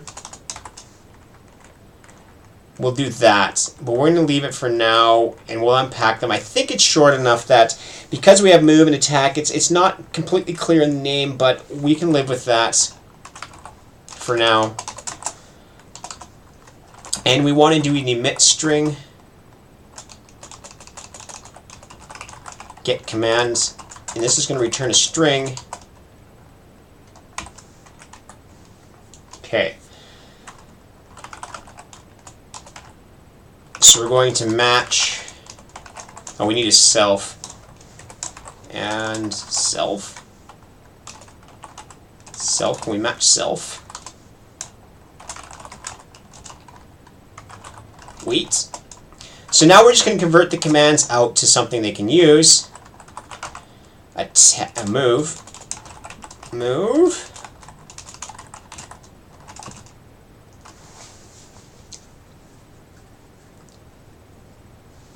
Now, do we have a rounding function in Rust?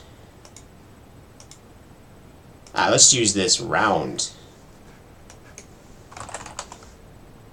Round. I actually don't like Zeal because I keep going through all the docs. I just want to look through run. There is a round.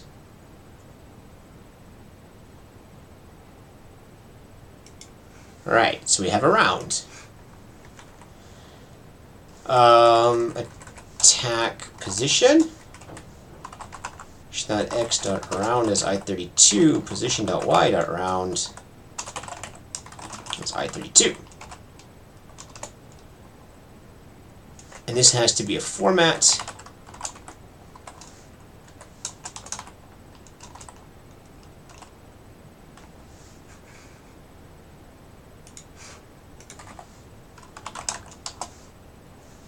Okay. Can I just hard code that somehow? Alright. This is move position. Attack ID is going to be format. Attack ID. Attack nearest. What? Attack nearest what?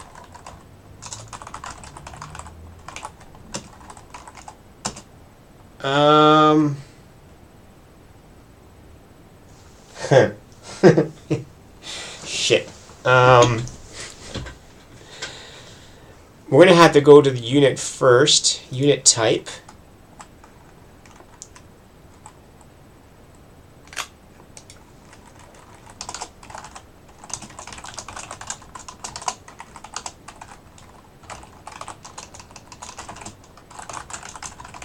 We'll just call this get command, although it's not a command, just to have consistency and self.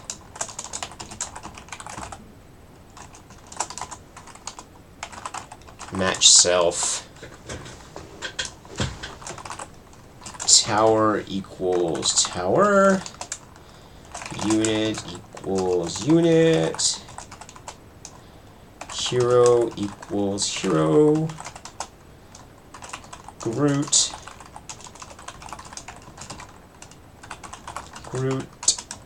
invalid. Well, it doesn't really matter. It's invalid. They shouldn't show up, but we'll just be for consistency. We'll just do this. The game will end at that point anyways, and we'll figure that out. Okay, so we have errors. What am I supposed to be returning again?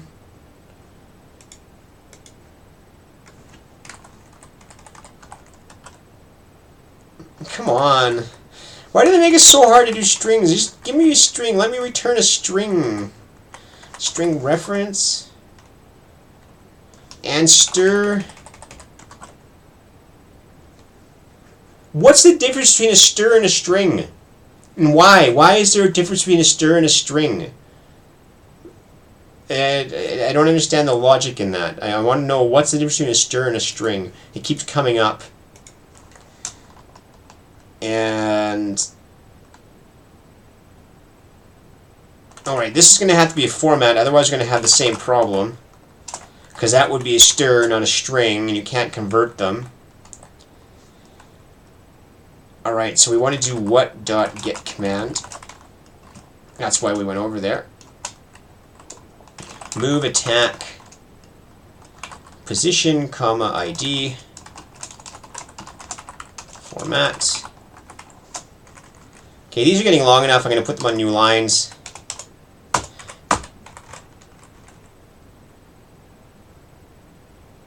Management string literal stack allocate. String is standard collection type global heap allocated. I don't think you mean stack allocated. I think you mean statically allocated, Bunny Cake, correct? An answer is a statically allocated string.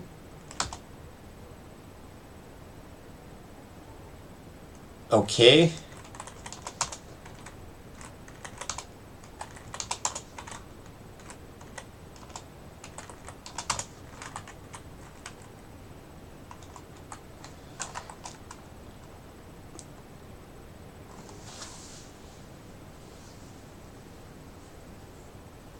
String owns memory. Good, okay. Got it. So here's a string, and I have to format it. Calling format on it, or probably into, or whatever would work as well, but we'll just do it this way. We can do move attack. Move attack, point. Position.x.round is I32. position.y.round as I32 and ID. By name goes to by name, cell name, cell name. All right, so what we're trying to do here is set up the turn, and this turn will convert it into a structure, or into the command structure. So we have the internal structure, and this get command takes care of emitting it, and this should actually just be impl turn type. And then in main, we're going to change the entry point now. We have to change a lot of stuff to get this working. So the entry point now is going to be more like this. We're going to quickly convert it first. We're going to do a print line state.getTurn, and we'll change it to a strategy later.getCommand. We'll do this twice, and now it's going to bitch at us because we have the wrong one. There is no get command, get turn. So now we have to go implement get turn instead of take turn. So where is take turn? So now we're going to do a get turn. And this returns a turn. And this one way, this type of turn, and now if we're thinking like Rust, this exemplifies the value in move by default, because you're going to create a turn and pass it out. And so moving by default makes a lot of sense in here. And you can do movement in C++. It's just, you know, you have to explicitly state it. And sometimes you want move, sometimes you want copy. And for leaf, I'm going to really have to think about what you want, because both of them make sense in different scenarios, and it's a real pain. Either one you choose, it's going to be annoying when you have to use the other one. There shouldn't be a return there. So that format broke some of our weird formatting for whatever reason. Okay, so get turn, get turn, get turn. All right. So now we want to do a return, turn move, our tower.position.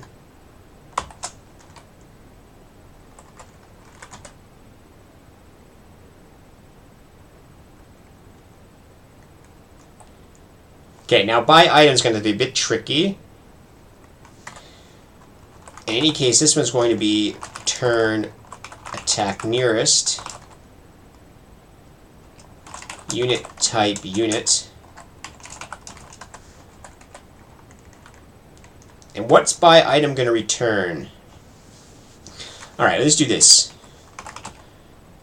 If let some turn equals self.by item, then we return turn. Otherwise, we return this. Why is the spaces here? No! That shitty format converted all my indents to spaces. I want tabs. I hate formats, so I hate auto-formatters. Spaces suck, and they do shitty things. It didn't... Yeah, come on.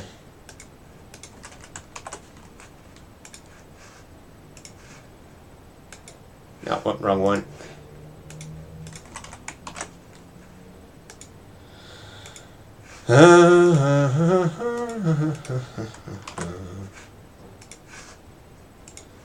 I should uninstall that formatter just so it doesn't mess up my code again.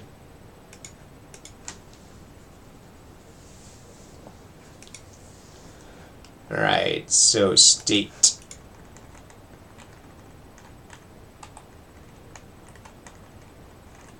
This doesn't need to do anything, take turn, and so now we have some turn by item. Where's by item?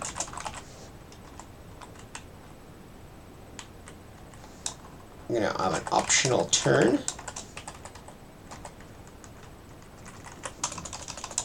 Turn none. Continue return. It's going to return none.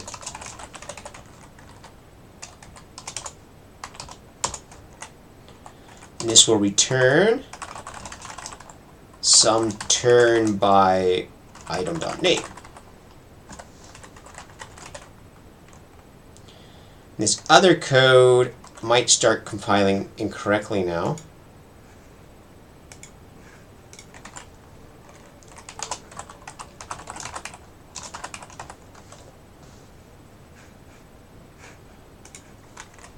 Pub mod turn.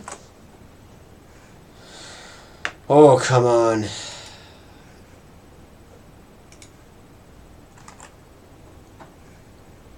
Cannot find turn in this scope. Why not? Because I just called it turn type. Now let's call it turn. I want it to be called turn.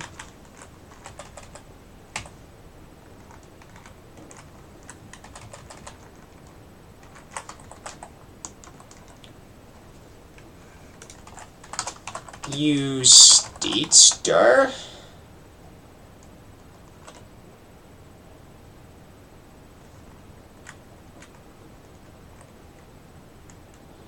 Cannot find trait default. Default.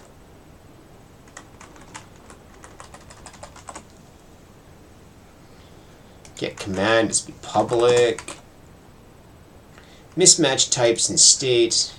And this is our other command that take turn. We just comment this out for now.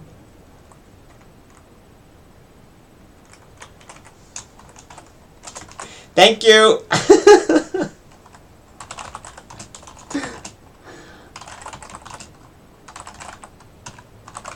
Because I never want to call that again. I never wanted to be there by accident. Good, perfect, God.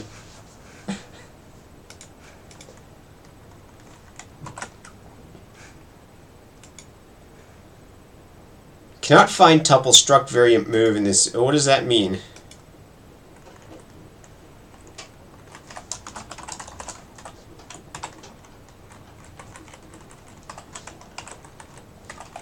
Is that what it means? Non-reference pattern used to match a reference? I don't know what that means.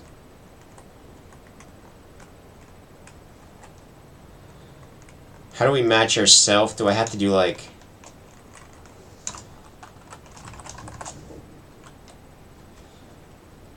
But wait, that wait was working.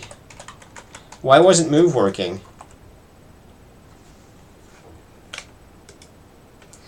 So what's wrong with that move? Wait is valid, but move is not. It's a bit funny. Non-reference. Can I? Where does it want the reference?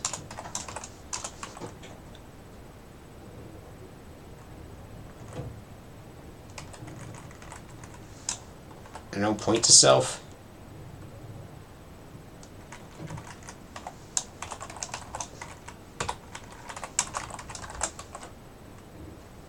Alright, that seems to work. It seems like overkill. And this pop-up, if anybody knows how to disable this, we've tried before. It's really annoying. We don't know how to disable it, and it's getting annoying for me. It should have a time delay. I'm happy with the time delay, but again, I've gone over this before. I hate the fact pop-ups because my escape key, I start using it every single time, and I don't like programming with endlessly pressing escape. And turn type is in here somewhere, unit type. This has to be pub get command. Unused variable tower. Uh-huh.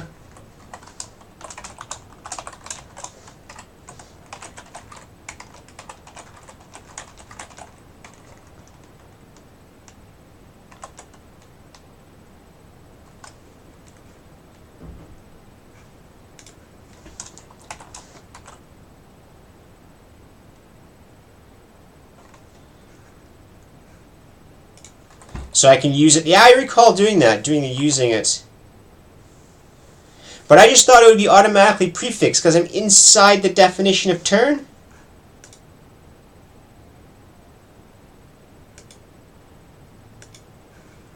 How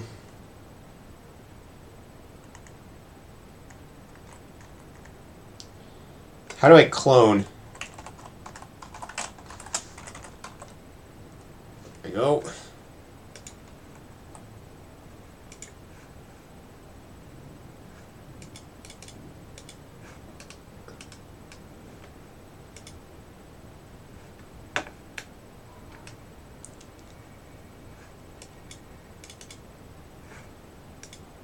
I don't know what its problem is. Cannot move out of borrowed content.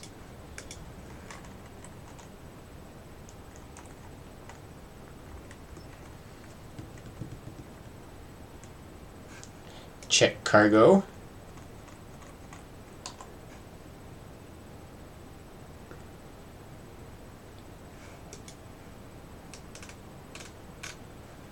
Type is a reference to a name.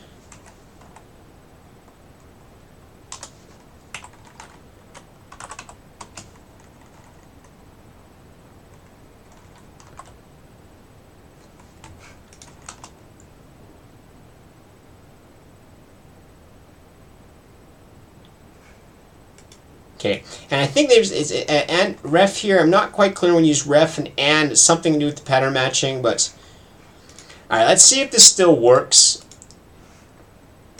I'm gonna be paranoid on this stuff in the compilation.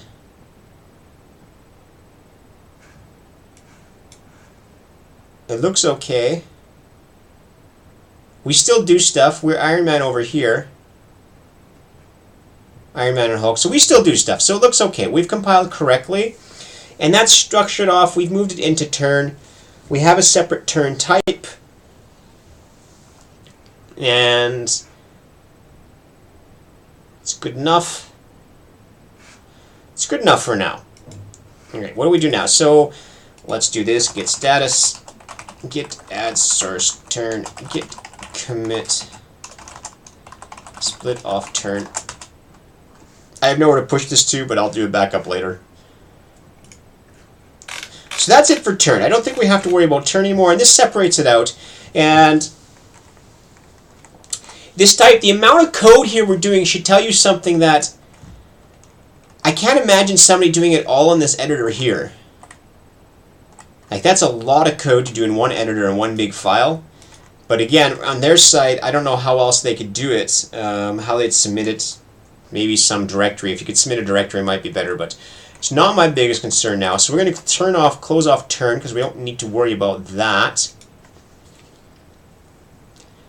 And in state, now we're going to learn how to implement a strategy, a trait.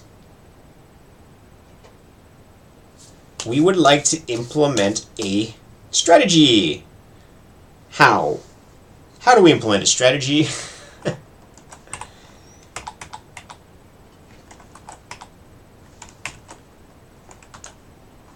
Strategy.rs. Okay. I want a normal trait.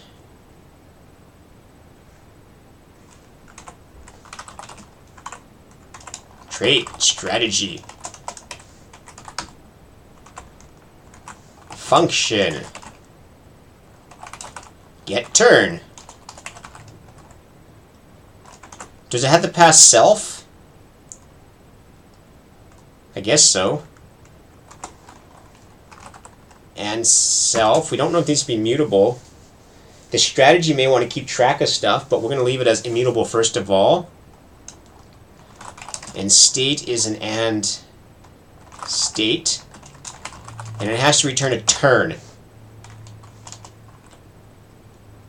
Excellent. And we're going to stick the default strategy in here first of all.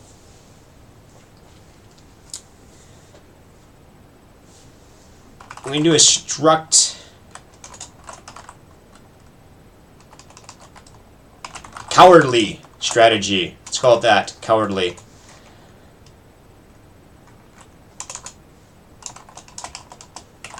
Implement strategy for cowardly.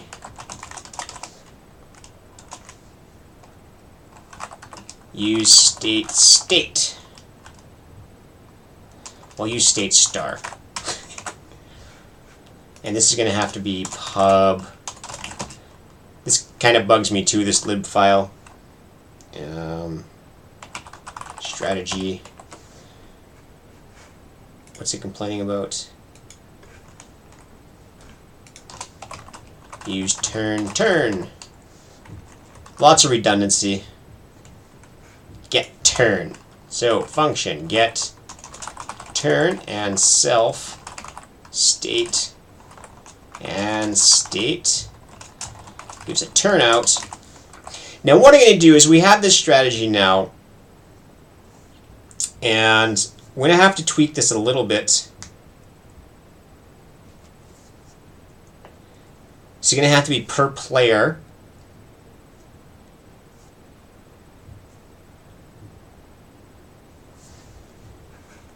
And where do we do get turn here? Get turn is going to go over there. So state's not going to have much on it anymore. We'll move all this stuff over to there by item. So our state's nearly empty now.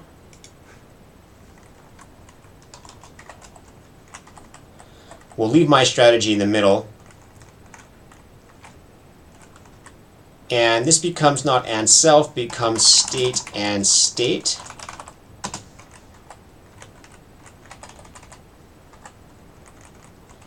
And we have to replace all these selves with state.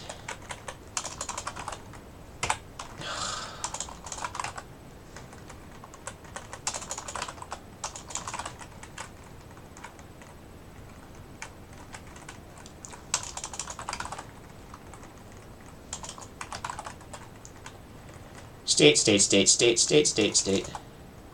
No, this is now self. This one stays as self. That other stuff we'll just leave out there for now, and this becomes and self and state. Stand and state. This is now just a function. It needs its private, returns an optional turn, and changes state. State.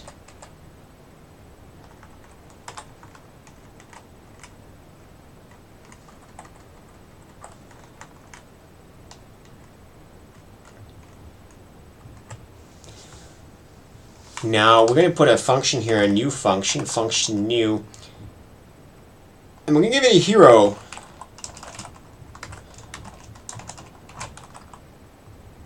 And it'll return self. And so this hero has a hero. This is an ID of the hero, 0 or 1. Cowardly hero, I think, just works like that. It takes the name and patches the name. Weird shortcut. And this is going to have to affect this find first unit hero is going to have to change now. What's wrong with this?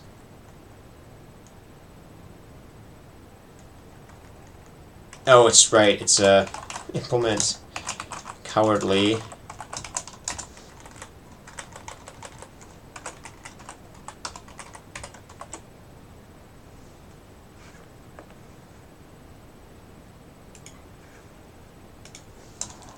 State.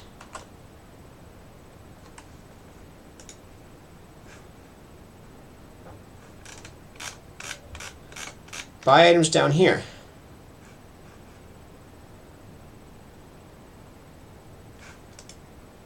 Now this is gonna...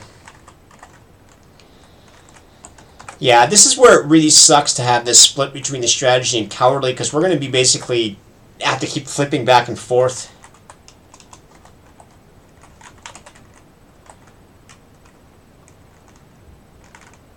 We could just put the whole definition in there, I guess. That would work as well.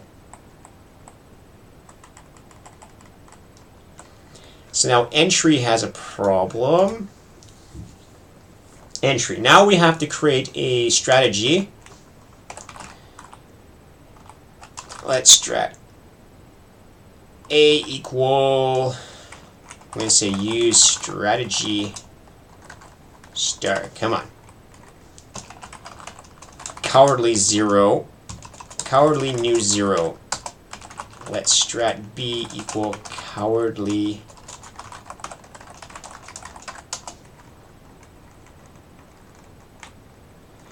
And then now here we're going to do this, instead of state turn, we're going to go strategy A dot get turn and give it a reference to the state.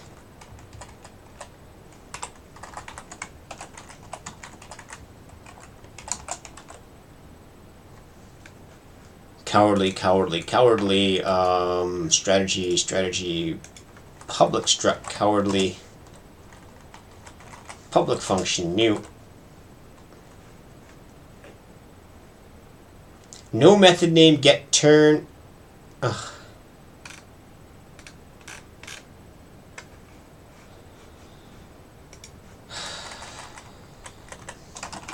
Strategy.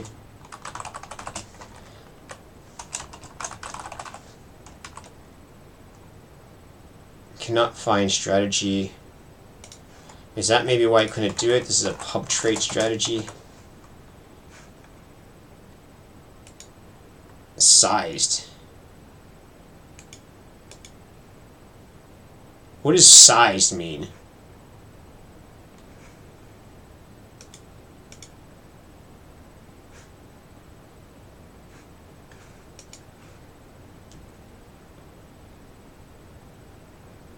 Now what do I do? Would this work without it now that I made it public? It does.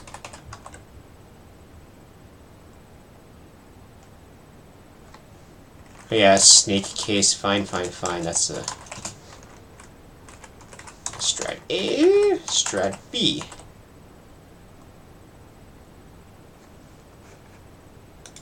And state no longer uses turn, which is very interesting. So the state is now basically a dumb state. Field is never used, we know that. Find never used, find nearest unit. Well, it's not even in that file, so it's kind of silly.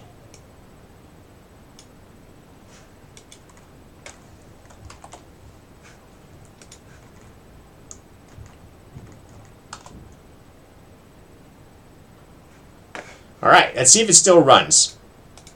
And we've actually achieved quite a bit by doing that. We don't have a strategy, but we've achieved quite a bit.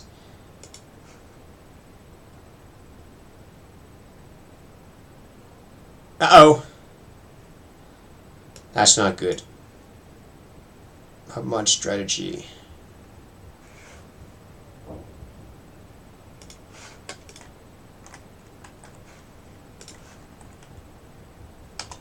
Another line there. Entry. Use strategy. Use strategy. What's it bitching about now? Libs strategy. I think it needs to have a new line there, to be honest. I think it screws it up.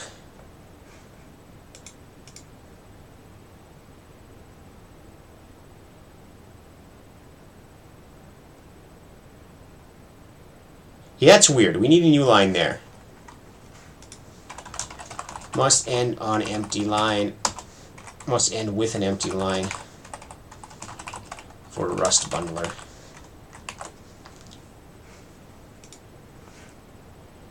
Alright, the key is we're still doing our dumb strategy, which is all we had to care about, and somehow we won.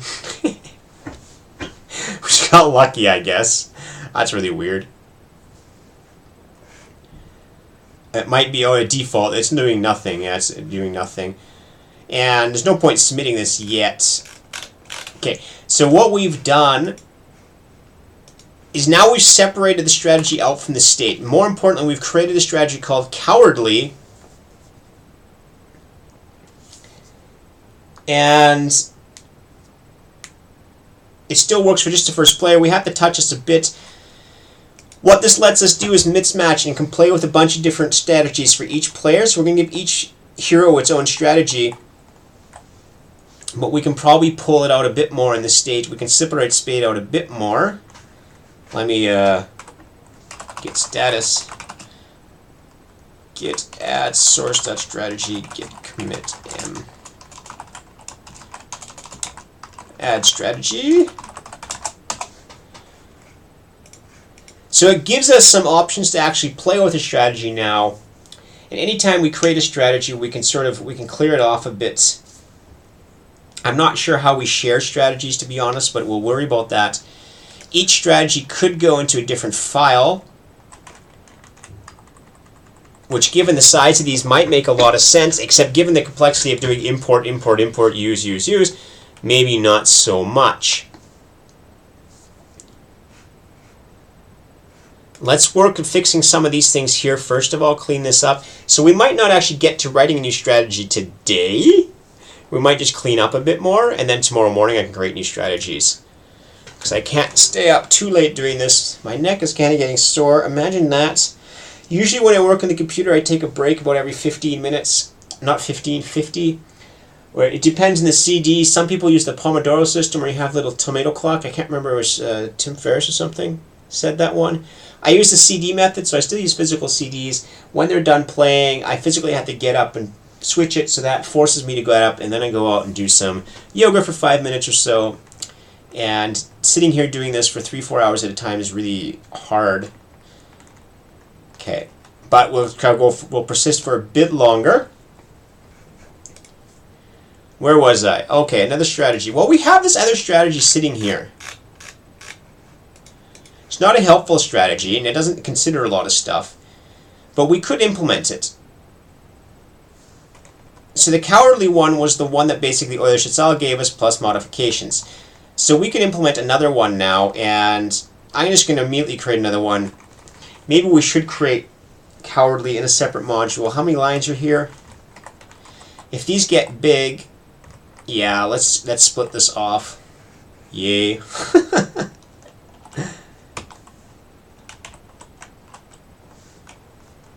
Let's do strat cowardly.rs.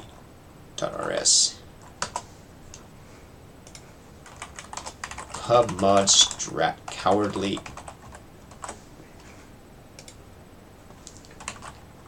Use strategy. Strategy, we only need that. Actually, I'm going to do strategy start, because I'm going to put helper functions in there. Strategy. Now, cowardly can go away. Cowardly is going to go into strat cowardly.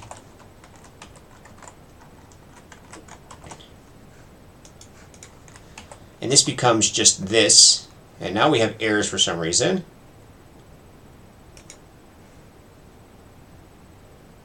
Entry. So now we have to, where's our entry? Where'd entry go? Use strat cowardly. Now I'd really like to know a way if I can combine a bunch of strategies into one module. And I just don't know how to do that. So this only needs to import cowardly. This only needs to import strategy. Cannot find state, that's fine. And this is one of the reasons why I don't like putting everything in separate files. It's the same, this creates the same Java headache that every time you split a file off, you have to do the same duplication at the top. And I actually do find this is redundancy, and it adds to code. It adds to code overhead, so it increases overhead costs, increases maintenance costs. And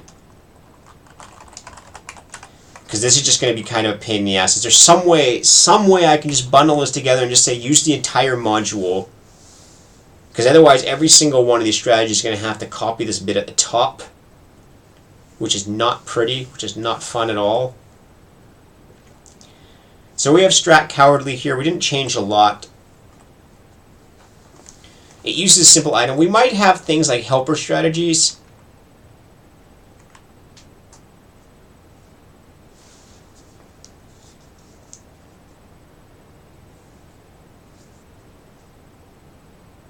Alright, so we can refactor as we get there. Find first unit hero. So before I start training a separate strategy, let's fix out a lot of these things here. We're going to find a state called us. And we want to create a function called hero self.hero.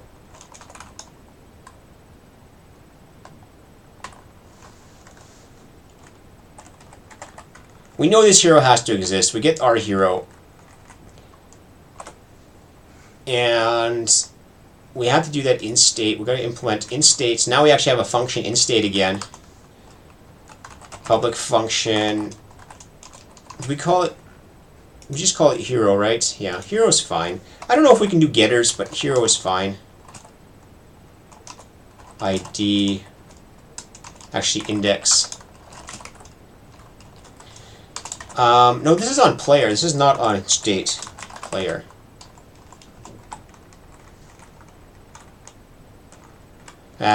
Maybe it should be called get hero then, because it has actual things. Get hero.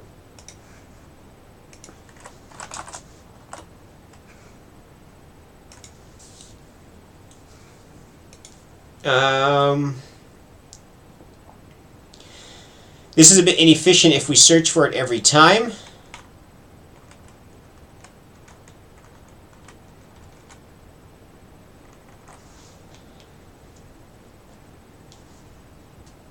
But we'll worry about efficiency later because we're not going to be doing a lot of look ahead, so I think we don't have to worry about efficiency yet.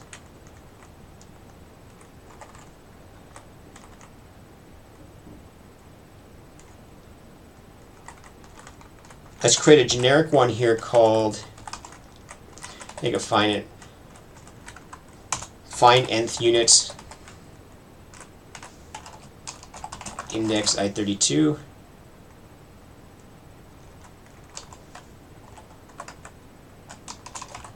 If index equals 0, then we return some unit, otherwise index minus equals 1. Good. Find nth unit.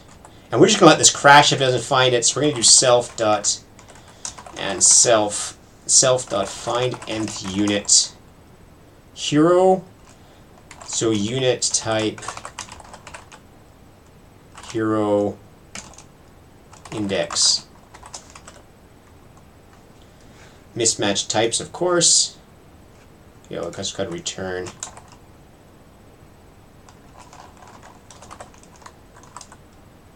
and a unit.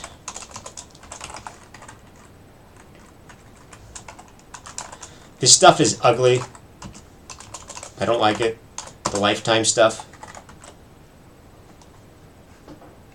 Especially since I always get the ordering wrong. Character literal, where did I screw that one up now? No, this one, nth.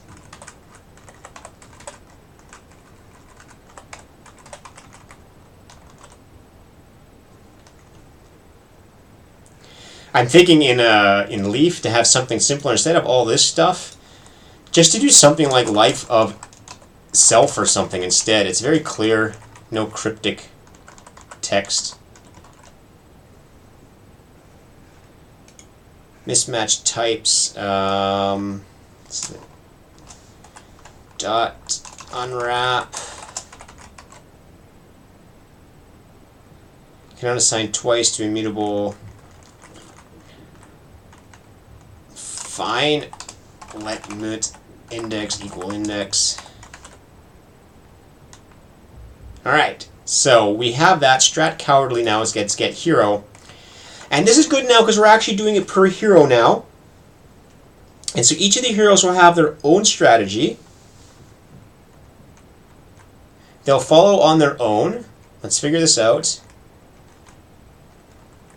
reyoga state.getHero self.hero.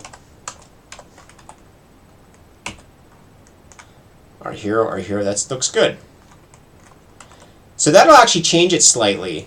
If you type it correctly. So that actually changes each of the heroes. They actually independently act kind of on their own. They have items, they have gold, state us.gold. Ooh, we have shared gold. This will be interesting for the strategy. They're going to have to compare it, but first of all, let's just worry about per player strategies, and then we might have to have a global strategy for how they get the gold. We might just split off the gold to both of them. Let's make sure. Oh, we forgot to compile this stuff.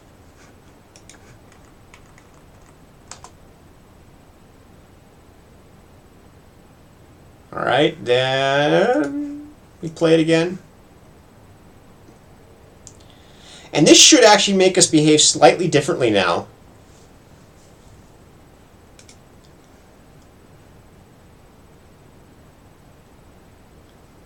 Or not.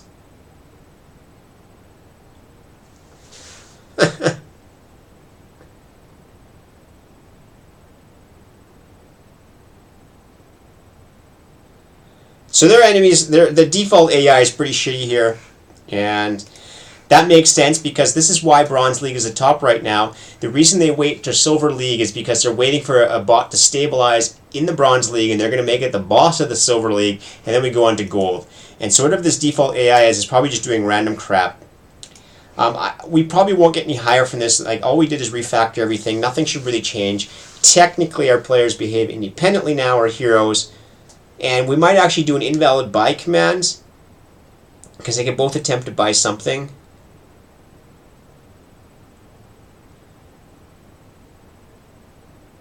But we won one, or we win this one. So we win a few. But it might just be dumb luck.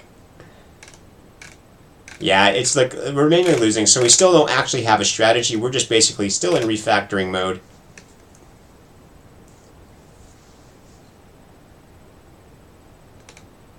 Hey, let's look at one we lost instead.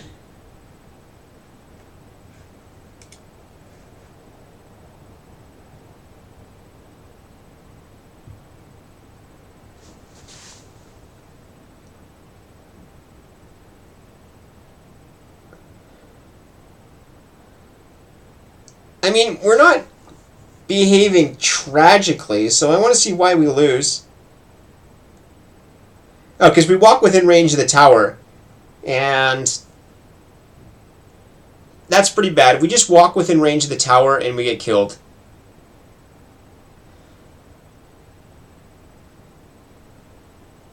Wait, why do we lose that?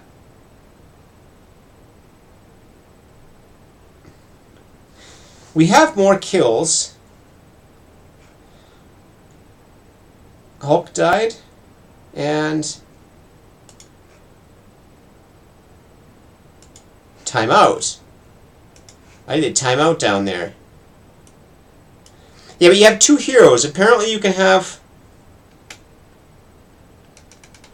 I thought only one has to stay alive. Or do both have to survive?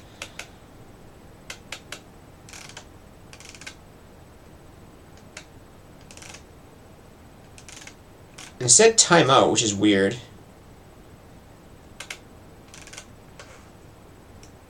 Let's check the win conditions again.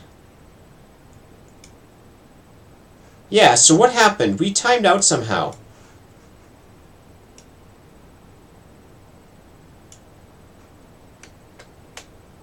Can't afford Bronze Blade 5, so we screwed up there, but one of them should have got it. So we're already doing something wrong there.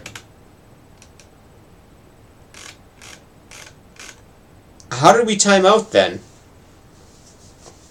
This is kind of annoying. We timed out.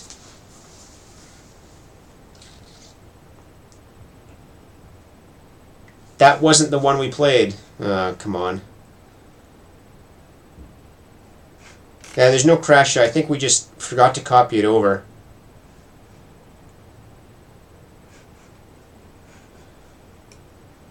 Now we have to find one again. Which one was it? I don't know anymore. Let's just take another one. Let's send this one over. Should always do this first because you always end up copying the wrong one otherwise.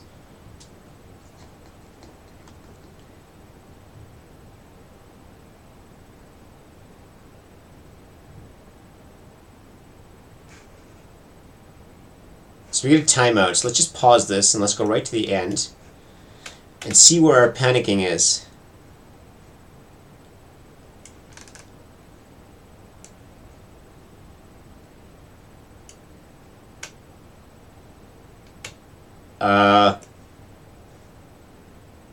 Wonderful.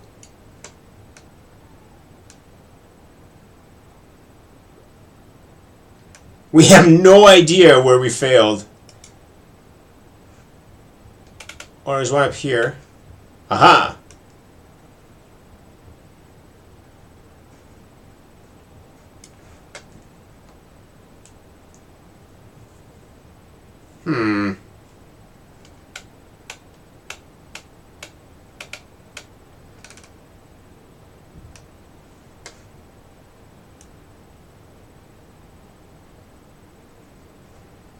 I don't have any arrays that would do it. We have an unwrapped none value. Something's returning none, and we're unwrapping it. And we don't have a backtrace, which really sucks.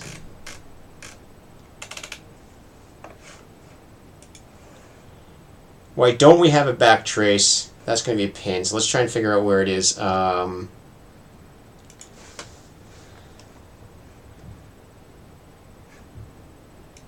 We have an option for buy item. Buy item returns an optional item. Buy item. No, it can't be unwrapping that by default, by accident.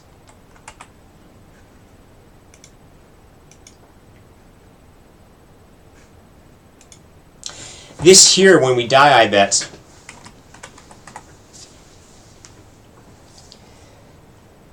Do the heroes go away?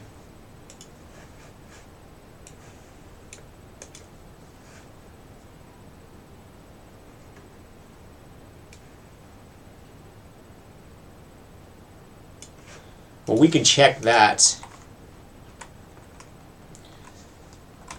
If let's some hero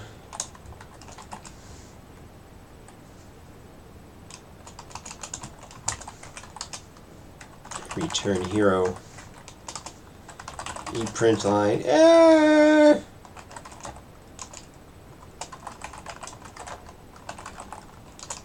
Hero gone.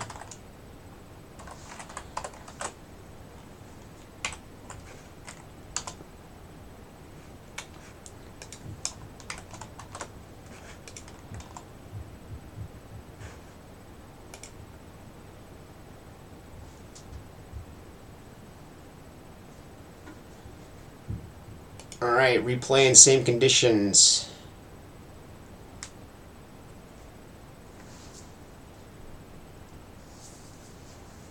Just pause this. Let's go right to the end here.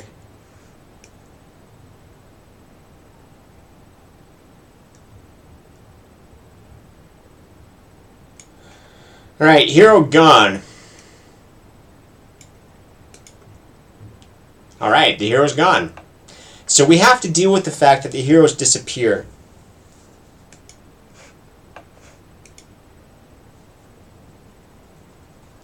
Which, which is a big problem when we're basing them based on index, because if the 0th index disappears,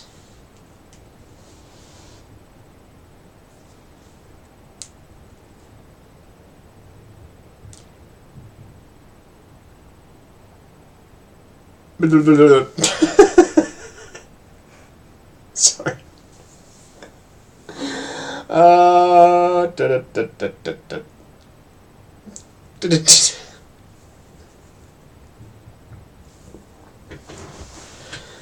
Okay, so what do we have to do? We have to do the heroes. The items have IDs. The heroes have IDs. Unit ID.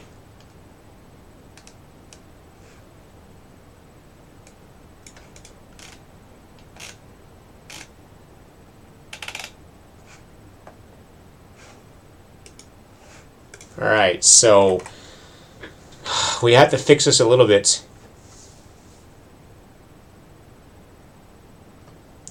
Stack of pancakes, well, that's exactly what we were doing.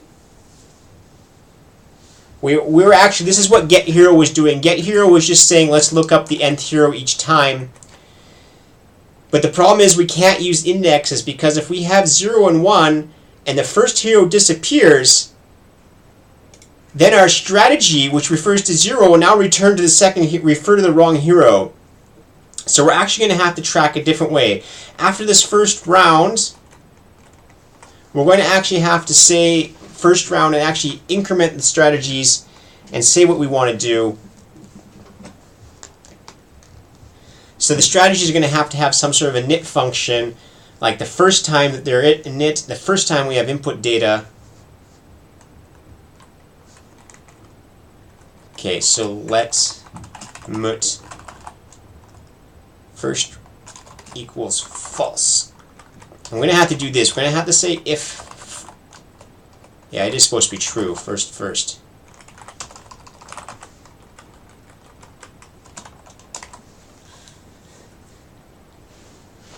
And we're going to have to do something like strat a dot init, strat b dot init, and let's do init hero to be clear, or it's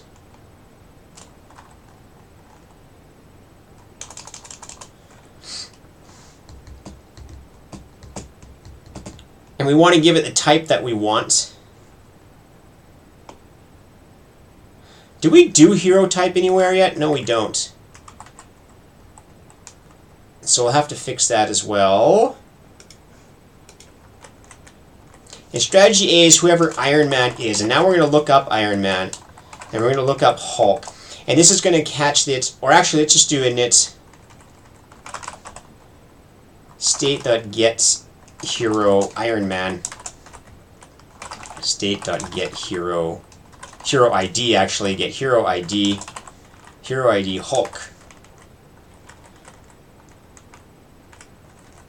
And so these cowardlies don't need an index anymore. And so cowardlies don't have an index.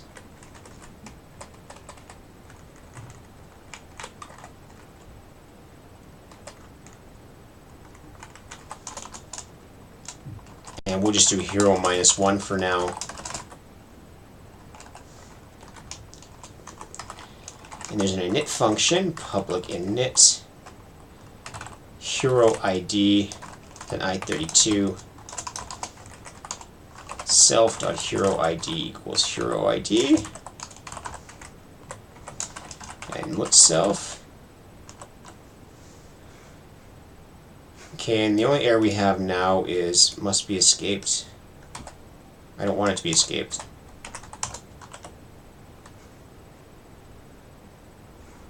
Yeah, just hero. Get hero ID. So now we need to actually do a get hero ID. And this is actually going to be in entry. Where's entry? Now I have too many files. State.us.getHeroID. State.us.getHero. Ah! So the player needs on the get hero needs to have a get hero ID, public function get hero ID, and self hero type.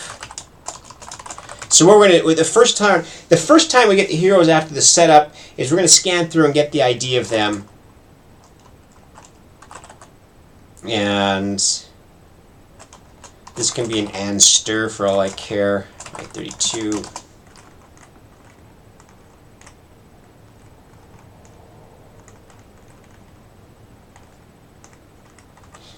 And we're going to do a find ID unit, copy the CLV structure. Whenever you do these database type things, you end up having these structures copied a lot. Find ID, find unit ID, or find ID unit, yeah, better.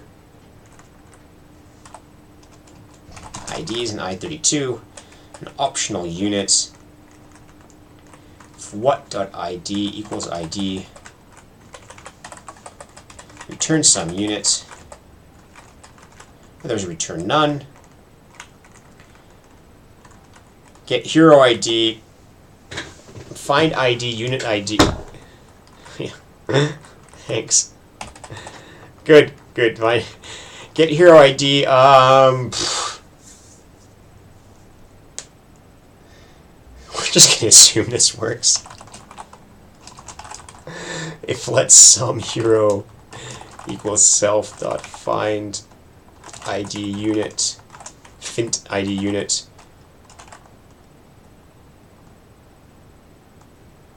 No, stupid, that's not the one I want. So we do need this find ID unit, just not right there. Find ID unit comes up here. We have an ID, find ID unit, and we'll worry about it failing later. And get hero ID needs another loop. These loops are so much fun.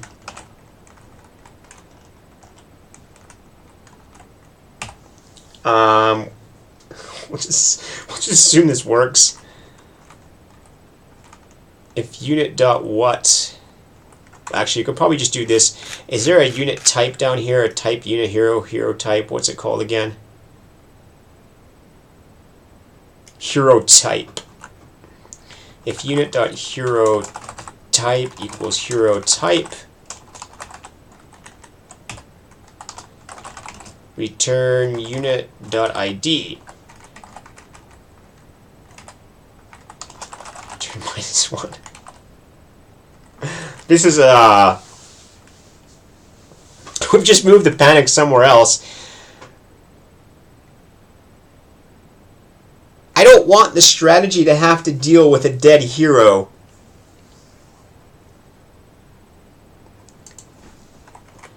So let's do this. Public function has hero and self ID I32.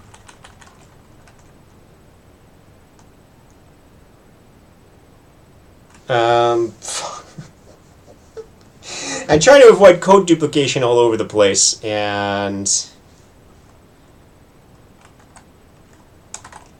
which returns a boolean.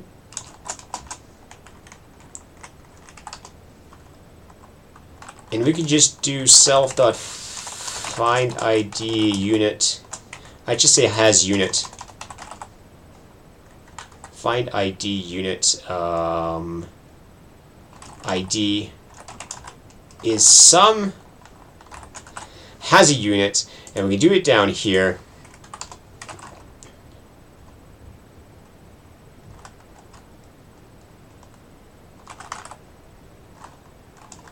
If strat a, and when you're getting duplicated, no, if state.us that has unit.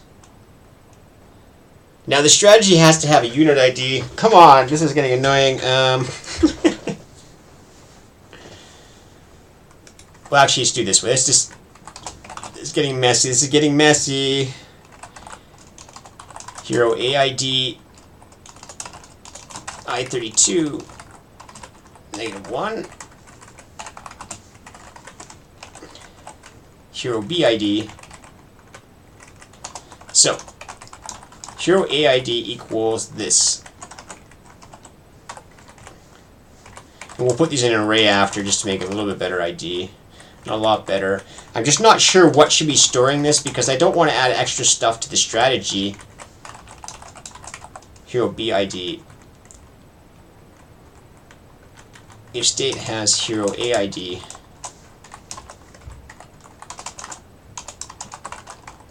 Else println wait.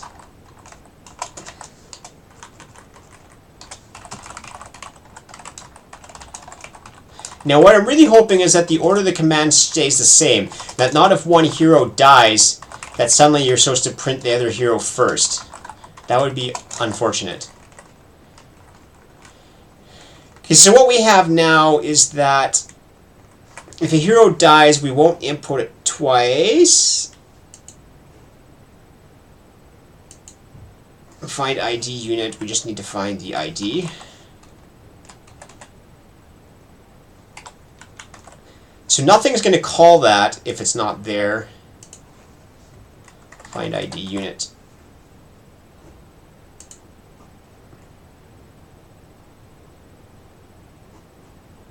This is supposed to be a mutable strategy, which is a bit weird. Right? Maybe? Our goal is to just not crash. To make sure we've understood the rules of the game. And we don't crash. Iron Man died. That's good. We actually killed one of them. So we do better this time. We definitely do better.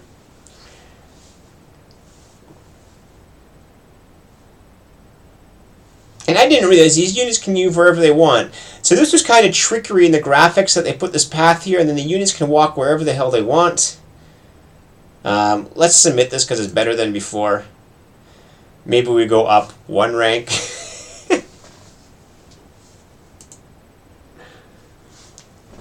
Alright, what do I have here? Nothing. Okay, we'll see what happens. I think I'm going to call it quits here right away for the day. I'm going to get up early again tomorrow and start tomorrow instead. What I've set up is the code at least, and let's commit this git add source.strat cowardly.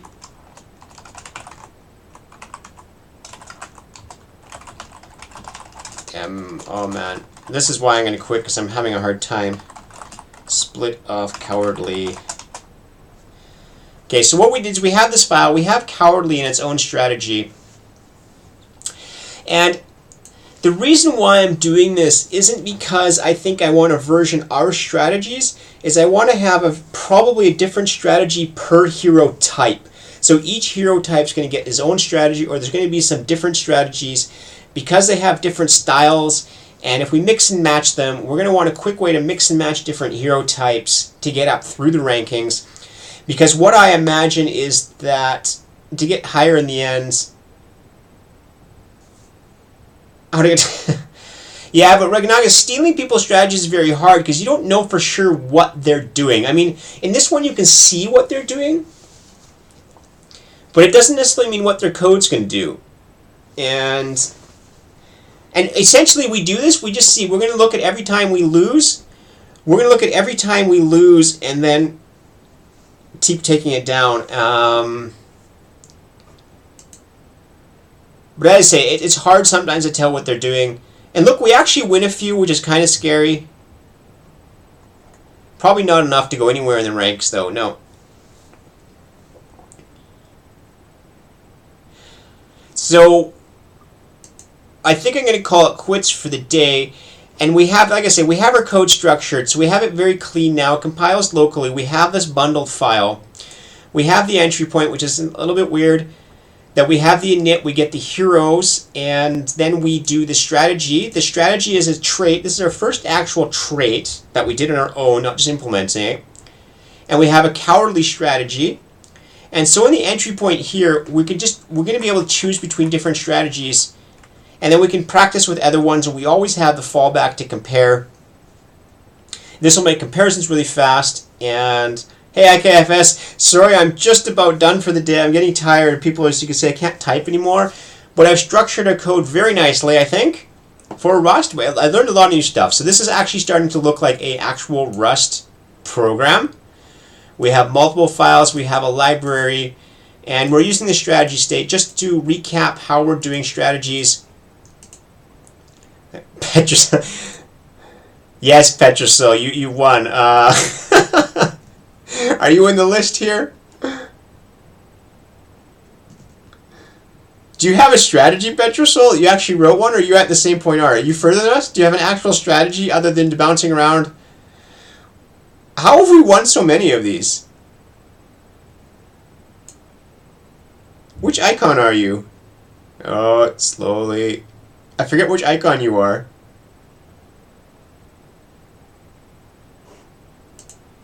Oh. Thank you, RFC1149.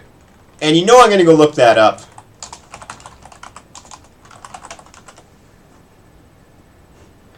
I'll get to this sec. Alright. If you have a name like that, I'm going to look it up. IPOV Avian Carriers. I knew that one.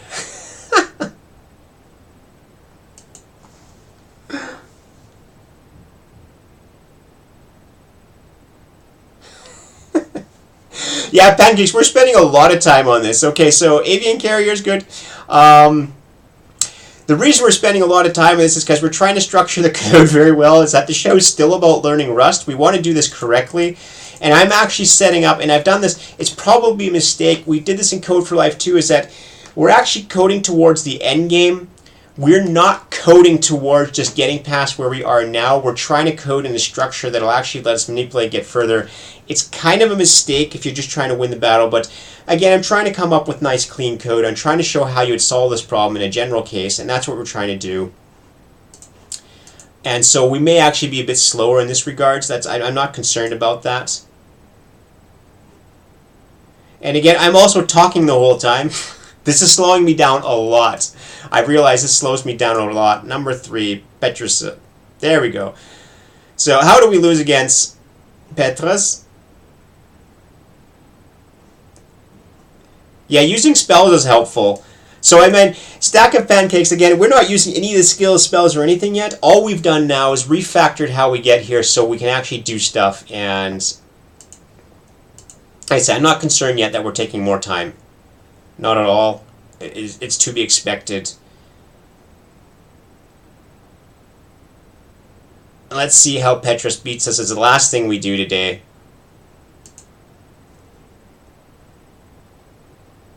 He uses a spell.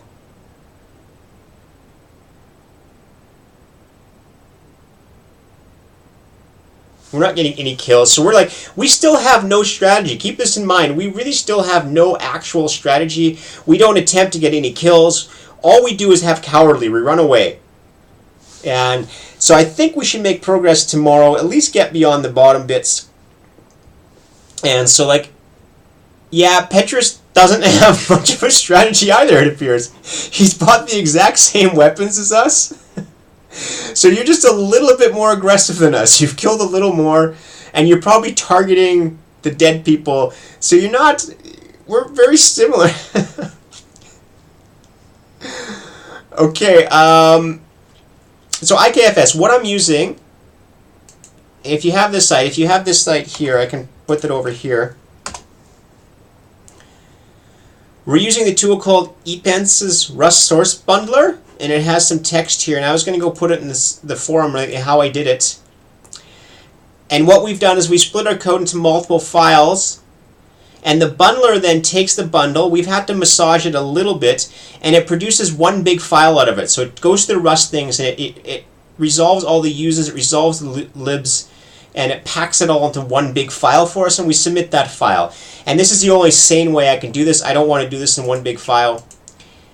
This is especially since I'm doing it live on here, is that I can deal with larger files on my own when I have a split screen and I can see 2 files in at once, and my fonts are a bit smaller.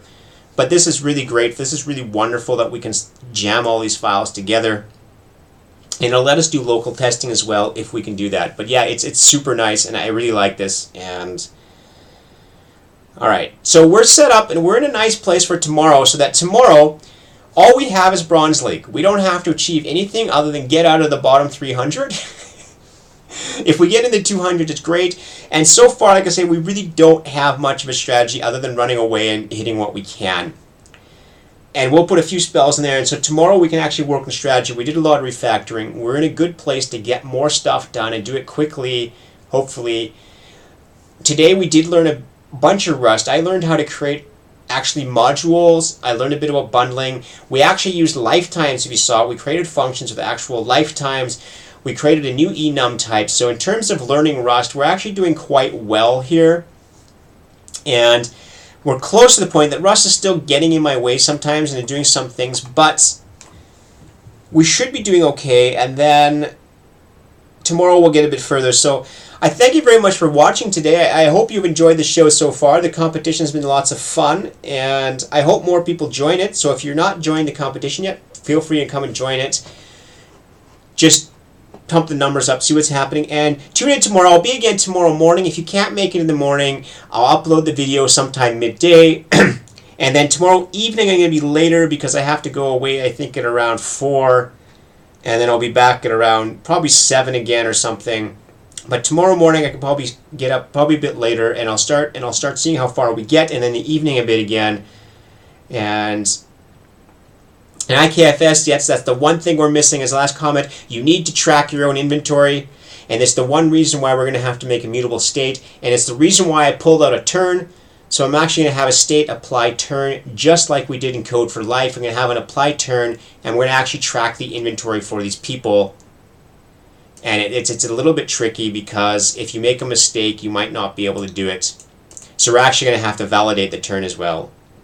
But we'll get to that tomorrow, the moment I buy items, because I'm actually going to want to sell and buy items and buy better ones. So, all right. But thank you all very much for watching. We'll see you tomorrow. And I'm going to go watch something now on my own. And again, be sure to follow, retweet, and let people know about the competition. Let people know about us. And do follow us. I'll follow you back. And I hope you have a good night and see you tomorrow.